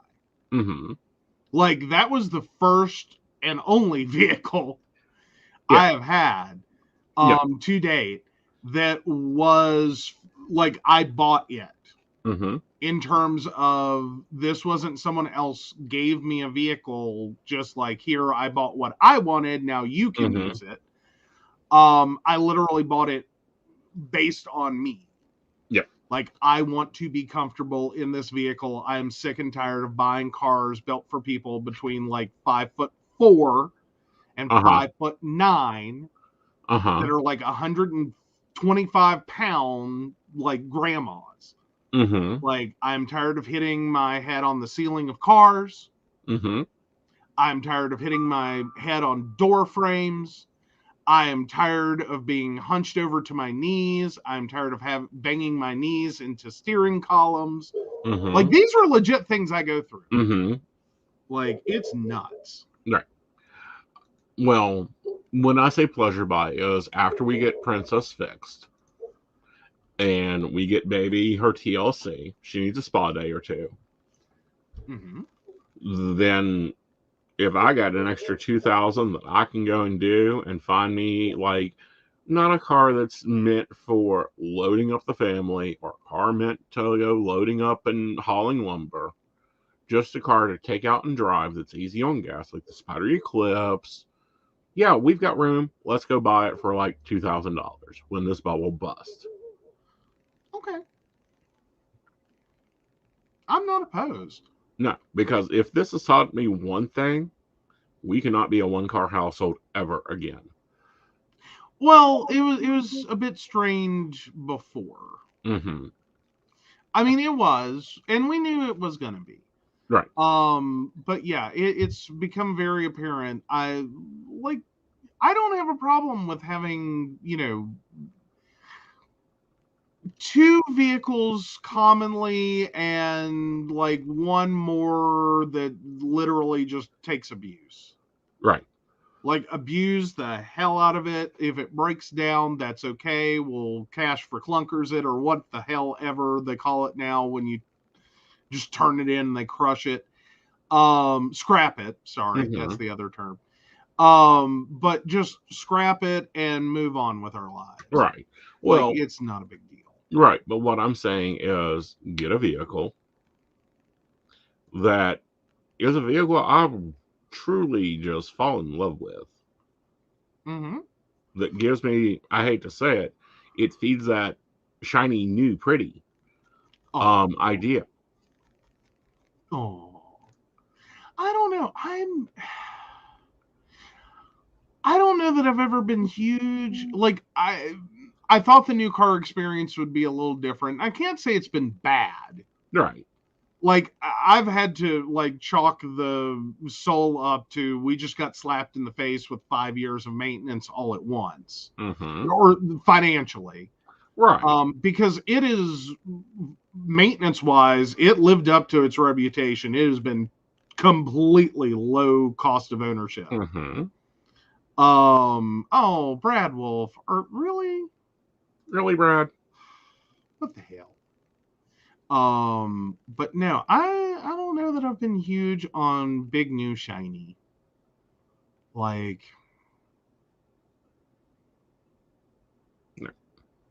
I'm a dull car purchaser, I think. Mm-hmm. I'll go Yeah. features, but I get a little committed to those, but Yeah. Well, and this is the problem I'm seeing out of course. There's no creativity there. what do you mean? Like the new Bronco. It looks like Oh they yeah. took the body of an F-150 industry lines to make it square. It doesn't even look like the old Broncos. No, it's nothing like. Although then again, I think they waited too long. Mm-hmm. Like that was a very like Bronco owners were really attached to an aesthetic Mm-hmm. that the Bronco had. Mm-hmm. Like we're talking old school 80s chrome Mm-hmm. Bronco. Right. The re-release just, I swear to God, it's like they borrowed from the Jeep Renegade. No, I don't even think that it even looks close to the Renegade. It's got some common features. Mm-mm. Like the rear end of it looks a lot like the Renegade. The total shape of it's more like a Ford Flex. Land Rover Oddly enough, is well, a what it little bit looks Land like. Rover, a little It bit looks Land like Rover. a cheap Baby, version of a Land Rover. baby Land Rover. Yeah, of the Like it 80s. doesn't have the oomph. It doesn't have the oomph. It doesn't have the style. It doesn't have none of the features Mm-mm. that you think when you think Bronco. I mean, It doesn't Bronco look was. like a Max. I mean, Max has got some nice lines to it. Mm-hmm. Well, and the thing with the Bronco is it was just it was a big beefy ass like sport utility vehicle. Mm-hmm. It just screamed, I can go anywhere and do any fucking thing I want. Right.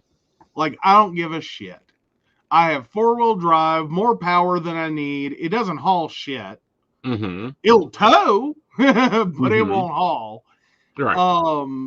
Well, granted, it could. There was a lot of rear end space in that vehicle, but I mean, like you can pick up groceries from Sam's Club from now on. Mm-hmm. In terms of like internal storage, but it wasn't a truck bed. You weren't wouldn't have been bringing home lumber.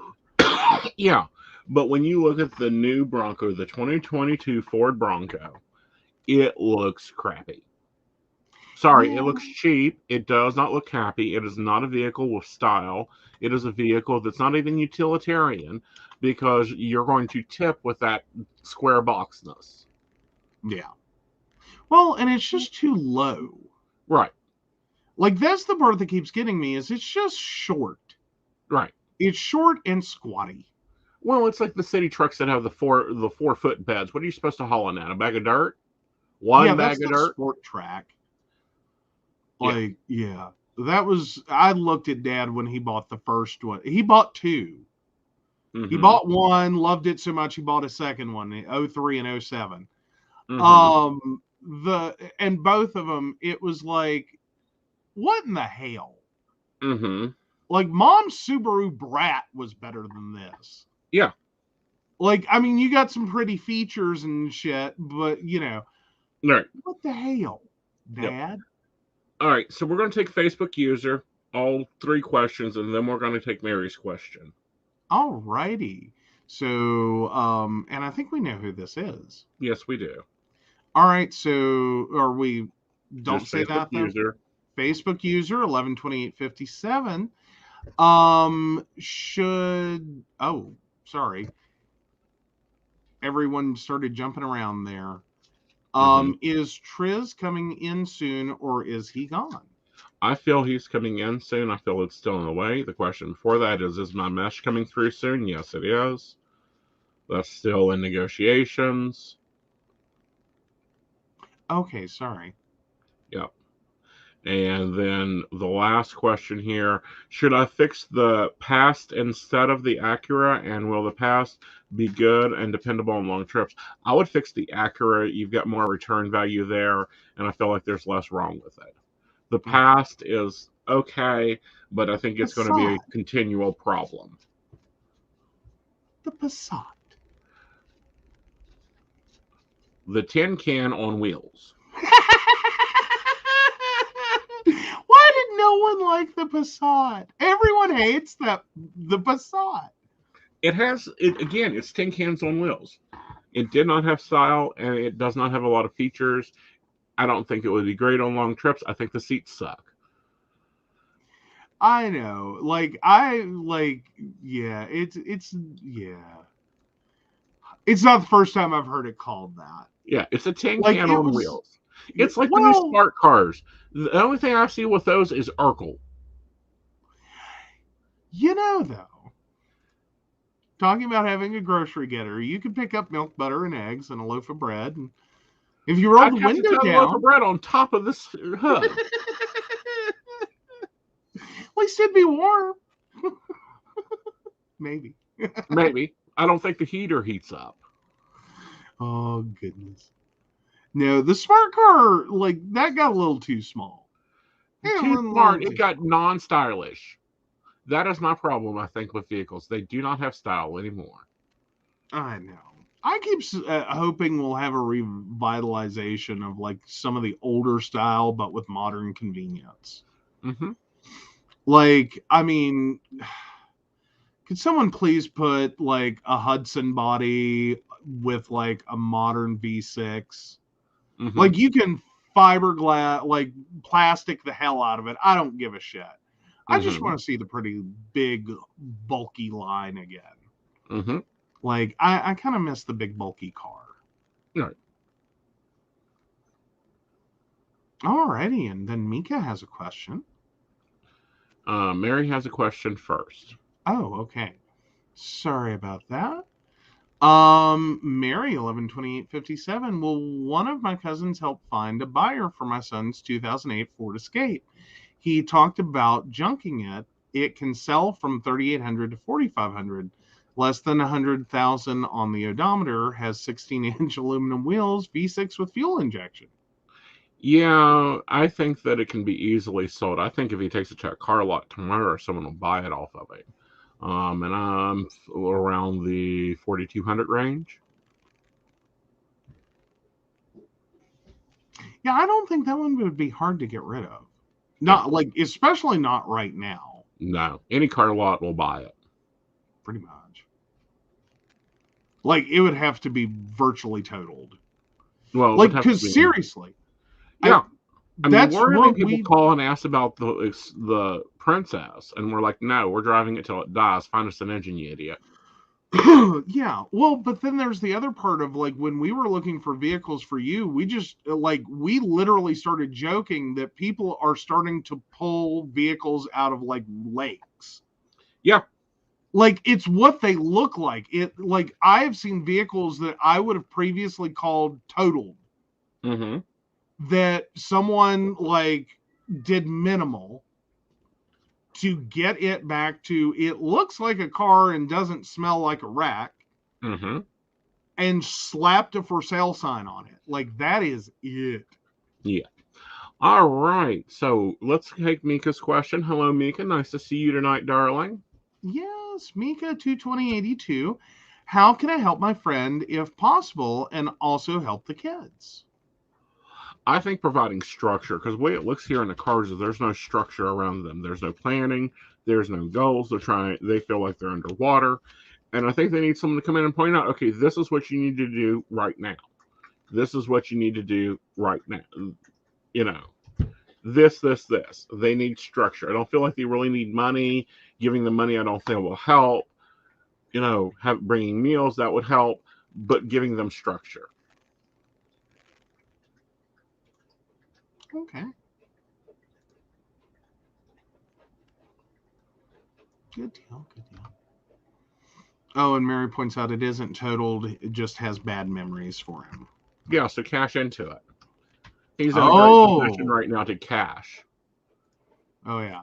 Well, sorry, I was following up on what Kathy was saying about the Rivieras. Uh-huh. That was a pretty car. Mm-hmm. They were. That The Buick Ford, did really the nice lines on them. Roadmasters was a gorgeous car. I don't know. The Eldorado line, Yeah. those were gorgeous. Mm-hmm. And then there was one after that it had L in it again. Mm-hmm. It was smaller though. Mm-hmm. Those were pretty as well. Right. Like Buicks put out some really beautiful lines. They have, but they've They gotten always did. boring. I don't know. They've now like 20, I think 15, 16, somewhere in there, somewhere in the mid 20 teens. Mm-hmm. Buicks came back with like some really nice design lines. Like they went beefy again. Right. But again, they went what I call boring. Like they tried to copy a lot of the Cadillac. Of course, that is still my favorite car out Yeah. on the market. If we're going car shopping, let's go take a look at the Caddies. Oh, sure. Let's get you a Catera. Okay. You realize that GM basically just dumped a Cadillac emblem on like a Sunfire. Yes. Like it was the worst Cadillac they ever made. Um. It No. was. Oh. No. There's some worser ones out there. There were. I'm sorry. I just have to look up the words "worst Cadillac." Like I thought the Catera won on that one. Like it was the Edsel of GM. Mm-mm. Really? Mm-mm. Oh, okay. The Cimarron was a Buick rebadged celebrity Right. or Cavalier. The Cavalier. Catera is wow. That's only that's only number 9. Uh-huh. Holy crap! Oh, the Cadillac Can we talk Avante. I about the don't think. Escalade van? Ooh. Oh, the Cadillac Fleetwood V864. Or Ooh. crap. Okay, the ELR just looks like a Honda. Mm-hmm. Hey, what the hell's wrong with the DeVille? Oh, crappy engine. Yeah, they were Okay, the got it. 120 miles. Oh, the XLR, Mm-hmm. Cadillac Seville. That's hideous. Mm-hmm. Okay, I'll grant that. Like, oof, especially in that color. This is like copper penny I'm looking at. That's just, Mm-hmm. ugh. But no, if someone wants to really butter me up, we've talked my diamond collection on the show. Oh god. The XRL Cadillac in black with silver top. Oh.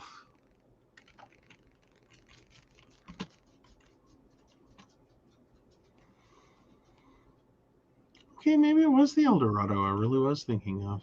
Mm-hmm. I thought there was another L. Mm-mm. Of course, granted, the old Eldorados are gorgeous.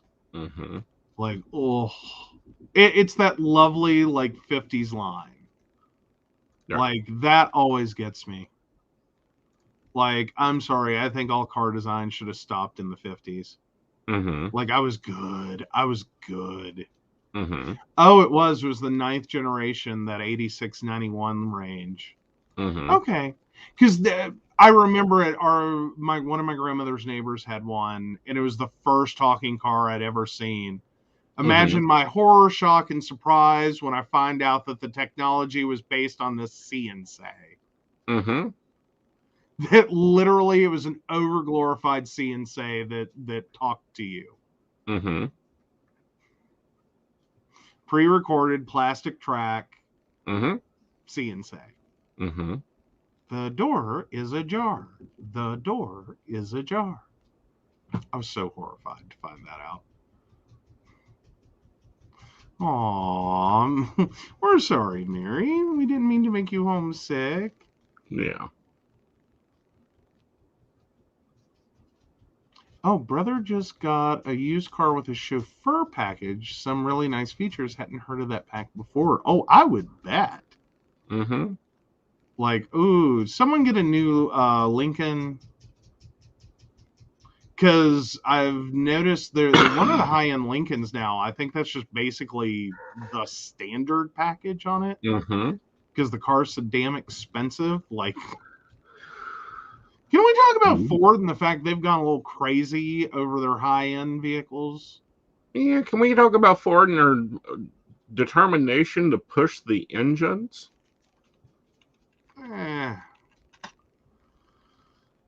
Oh, but yeah. I think it's the new, Continental? Or the MKZ? One of the two. Like, yeah, it's pretty much all... It's insane. Mm-hmm. Reclining rear seats. Yeah, that's the one I'm thinking of. If it's a Lincoln, that's the one I'm thinking of. Oh, or unless it is the Mercedes, yeah. Now, the ATS-V Coupe was a pretty car. Oh, what now? The Cadillac ATS-V Coupe. It's a pretty car.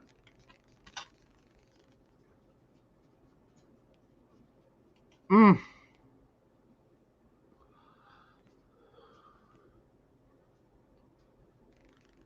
Oh. I'm a horrible site for it, apparently.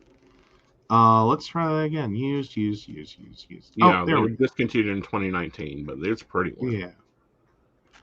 Yeah, I'm not loving the lines on it. It looks a little wonky. It looks a little mischiefy. Well, yeah, I get that, but I don't know. It doesn't have all the bling you associate with a Cadillac. It just doesn't. Again. It doesn't scream it's expensive. Mm-hmm. I mean, sorry, that's the thing Cadillac's known for. Like, that's part of the reason I hate the Catera is it's like you spent how much money for the fucking front emblem, right? And then the rest of the car just looks like plastic crap, right? Well, and you know, when you look at Lincoln, they have gone all SUV. Mm-hmm.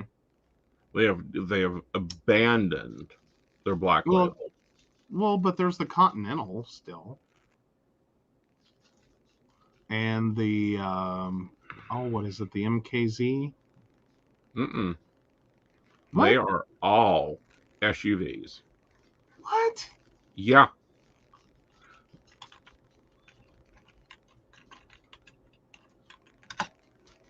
Oh, God. Mm-hmm. Oh, that's just a sad day.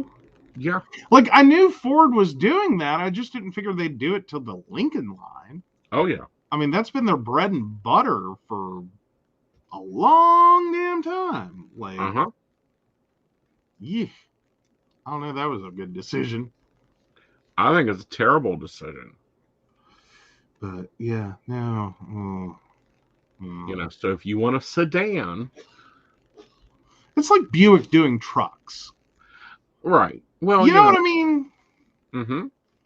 Like, Buick is not a truck company. SUV, sure, I'll let them have it. But truck, like, what the hell are you doing with a Buick truck? Mm-hmm. Like air ride suspension and a load of cinder blocks? Like, what the hell? Right.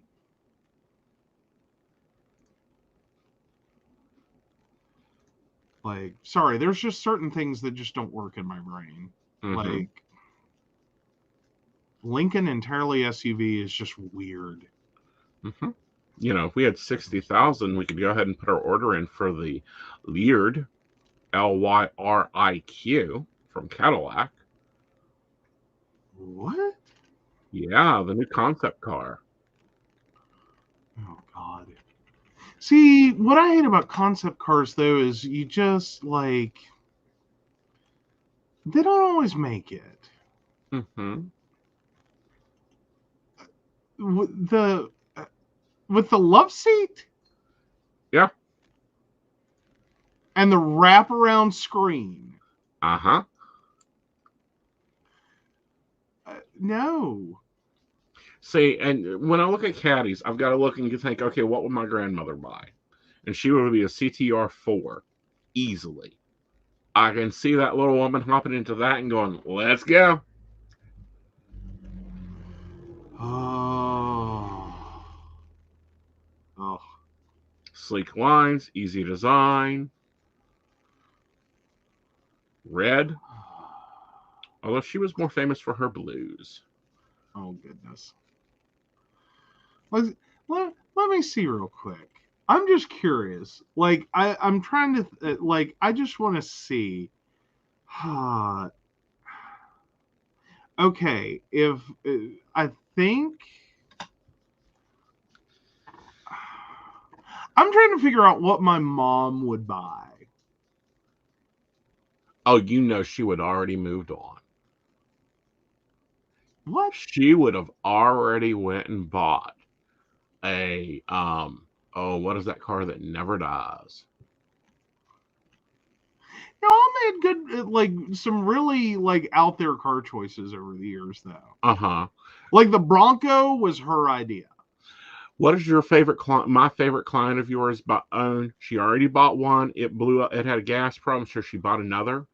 A Lesbaru. Yeah. No, mom would not have bought a. Well, she might. Yes, she would have. She would be on her third Lesbaru by now.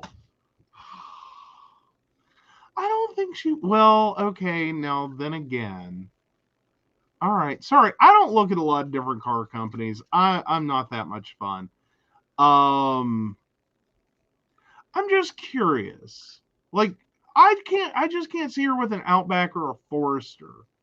Mm-hmm. Like, Impreza's probably a little small. Oh, but she would have fun with a BRZ. Mm-hmm. Oh, she would have fun with a BRZ. She would have so many flipping tickets right now. Like, mom had a lead foot anyway. See, your mom, I think, would have already moved into the Legacy or the WRX. Okay, let me see the Legacy. Psst, she would have. She'd slap you for that. She would have. Uh-uh. Uh-huh. The No. interior alone. On a Legacy? Uh-huh. No, mom. No. Like, mom was all about the power, though. Like, no. See, I don't think mom would have gone for as much of the tech. Like, she was semi-techy. Like, I don't think she would have a problem working it. It's just she wanted a car that went real fast. Like, all of her vehicles were overpowered. Mm-hmm. But no, she would have already abandoned Ford and went on, or she would have went for another Brett's. What? BRZ 2022. That's what I said a minute ago. Mm-hmm. Like, mom would have a BRZ, and she would have, like, maxed out the number of tickets before the insurance agency called. No, she wouldn't have.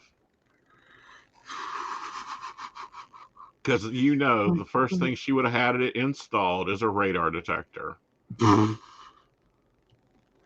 don't know. Either that, or I think mom would have probably, like, I don't know. She may have re-embraced the, like, crossover SUV concept.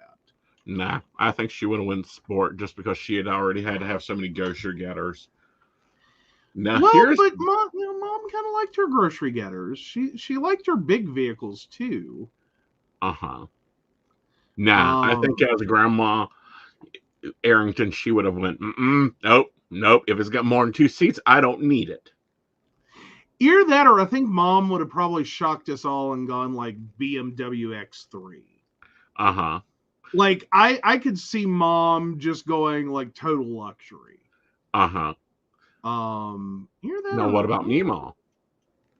Oh, my grandmother? Oh, she would have already bought another car. What would she have bought? Oh, if she were buying today? Uh-huh. Ooh. See, now the collapse of Ford in and of itself, Mm-hmm. like the car portion of Ford, I think would have thrown her for a real loop. Mm-hmm.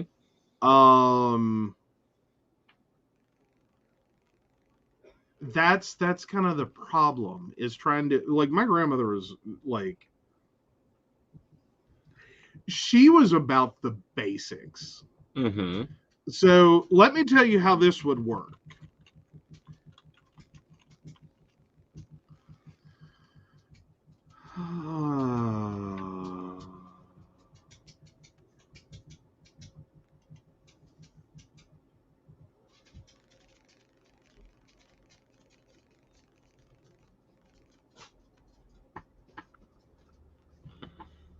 She'd probably be in like a Kia Forte, a Kia Rio. Like, I literally plugged in the words, "What is the cheapest car?" Okay. Like, you might have even gotten her in a Chevy Spark. I don't think she'd do the Chevy Spark. I think after owning the Soul, she would have probably went to the Satellite. Nah. See, now Mary, I don't know if my grandmother ever had a Rambler. She was like the most basic car person. Mm-hmm. Like, cheap, basic, simple. Like, it was my grandfather that kept trying to put her in better cars. Mm-hmm. Like, she had a Mercury Zephyr until he died.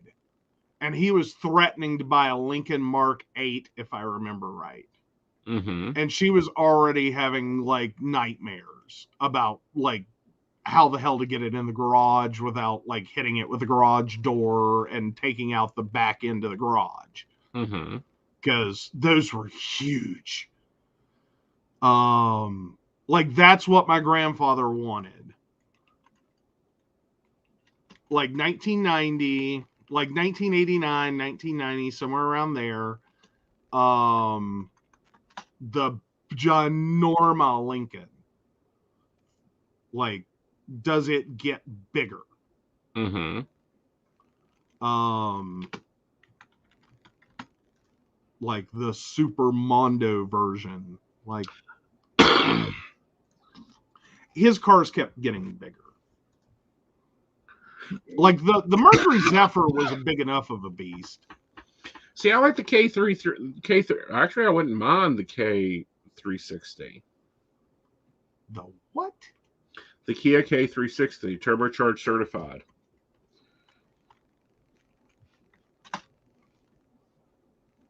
The hell did I just talk about an Urkelmobile? That's what just came up. But those are all Mazda K360s. Are you sure it's a K360? It's a K5. I'm sorry. Okay. I'm just sitting here going, I'm looking at a 3-wheel car, honey. I was looking at a 360-degree display. Yeah, Kias are great. Like, that's the by the way, side note, the hidden secret of the Kia, of the Ford Festiva. Kia made the engine, Mazda designed the car. Fun facts. Like, I fell in love with Kia engines before I knew it was a Kia engine. Like,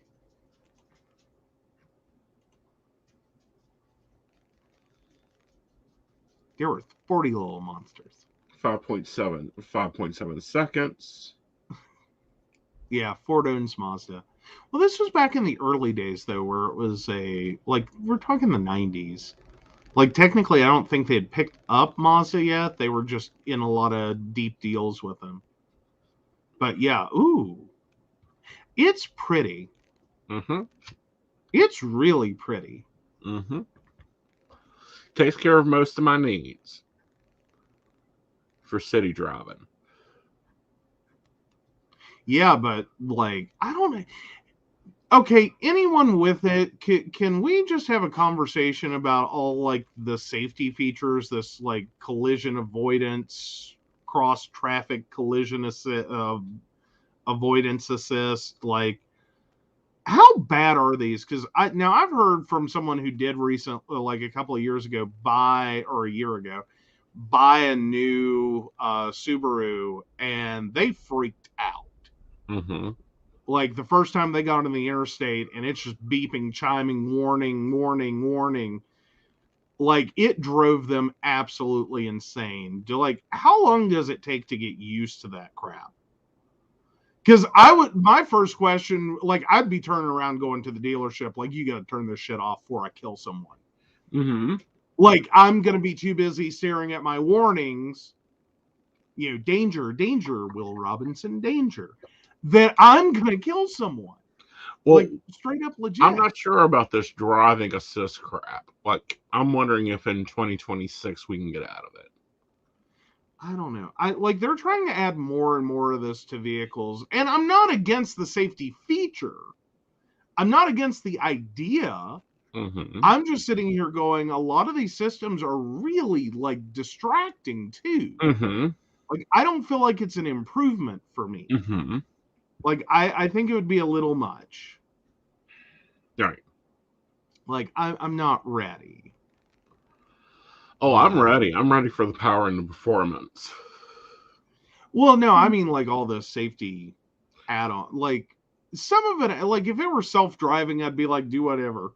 Mm-hmm. You mount your 18 cameras. I don't care. Like, let me hit autopilot, and I'll just, I will pop say up this. every I once in am a while. done with white and gray. What? Mm-hmm. Are you, like, I don't know. A nice black with a nice leather interior that I can wipe off. I don't have to send to be shampooed. Yeah, there is that. I don't know. I'm as much as I just like trashed all over like Ford for no longer doing the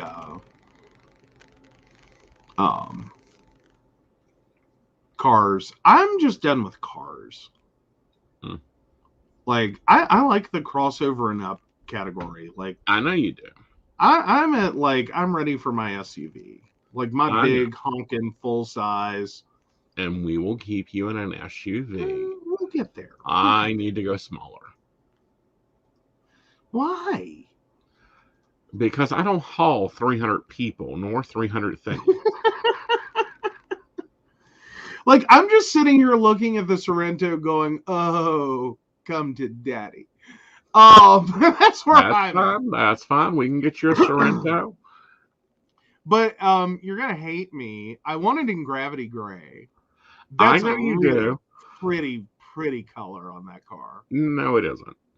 Yes, it is. I think grays look beautiful in cars. I know you do. Like I either like a really nice red or a beautiful black. Although I will say the first thing that a friend of mine said to me when I told them what I was looking for when I was trying to find our Kia Soul, and they went, "You want a vehicle that blends in with the road?" Uh-huh.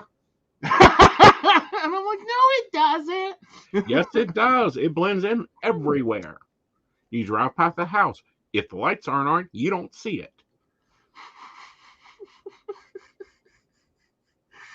I don't know. I never felt like it blended. I don't feel like it blends in. Yes.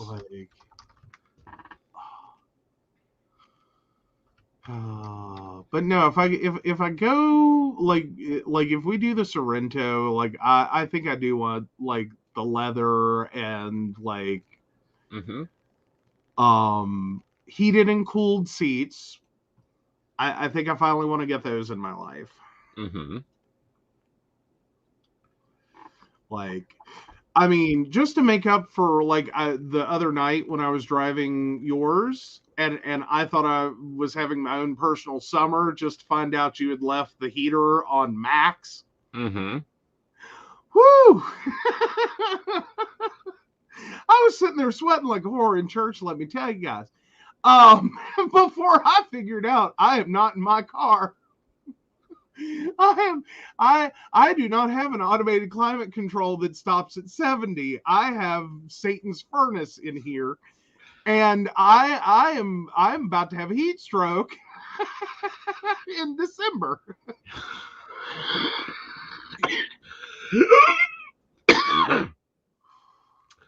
All right. But no, yeah, black shows almost as bad as white. I am so waiting to the end of the month when I get my plates. Baby needs to go to the bath. She needs scrubbed down. She needs a good 2 coats of wax.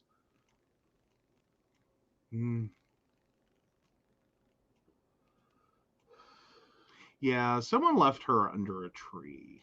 Someone left her under a tree and a coal mine at the same time. Oh, yeah. And then we'll see how much body work we got to get done. Mm-hmm. And then we'll debate on paint color. As to whether or not she's actually white? No, as well as what, she stays white. Oh, okay.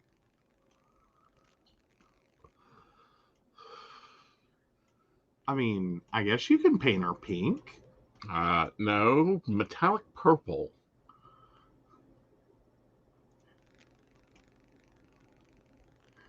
Can we get some green accents and just call her Barney?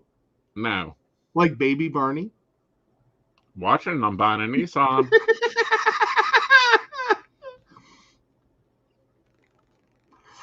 I love you. Give it up and I'm buying a Nissan. Oh, good night, Mary. Oh. All right, yeah, the show is running a little late, guys. We hope you have enjoyed us talking about cars. We don't often dude out, but this is one of the bigger things that we actually can dude out a lot on. But no, if you are looking at buying a car within the next 4 years, which if you're driving a car that isn't a 2022, you may want to be looking at buying a car in the next 4 years. Start stashing away an extra $100. $100 a month, that's $1,200 at the average price of cars. By the time they actually have one on the lot for you to go look at, you'll be able to pay cash. Oh, yeah. Yeah, because this isn't looking like it's going to be a quick return to normalcy.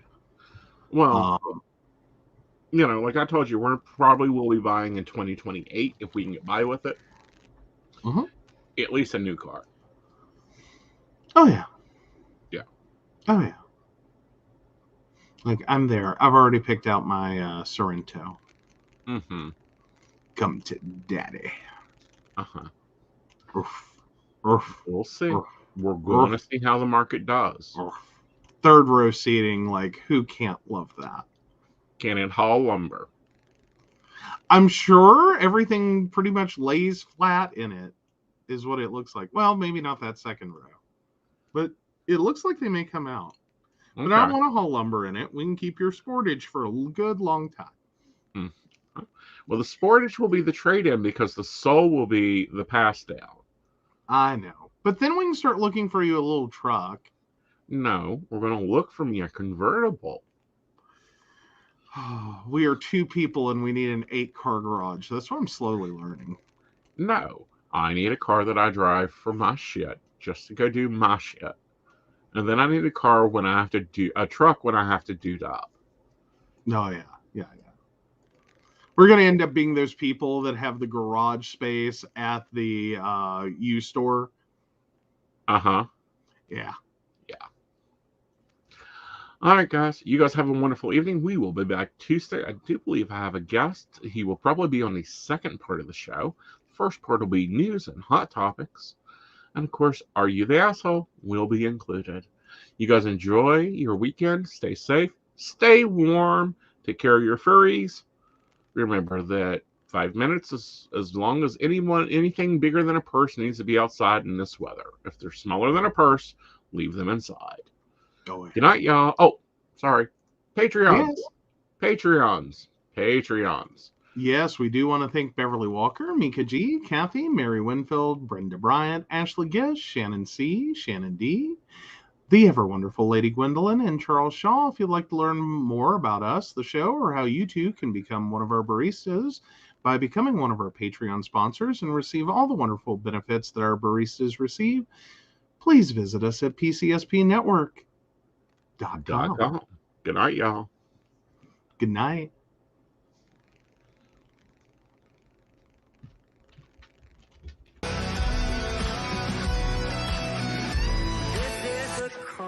Before the storm, you know what's coming, so be warned. You can't stop me now. You can't stop me now. All my feet have come too far for you to call you to the ground.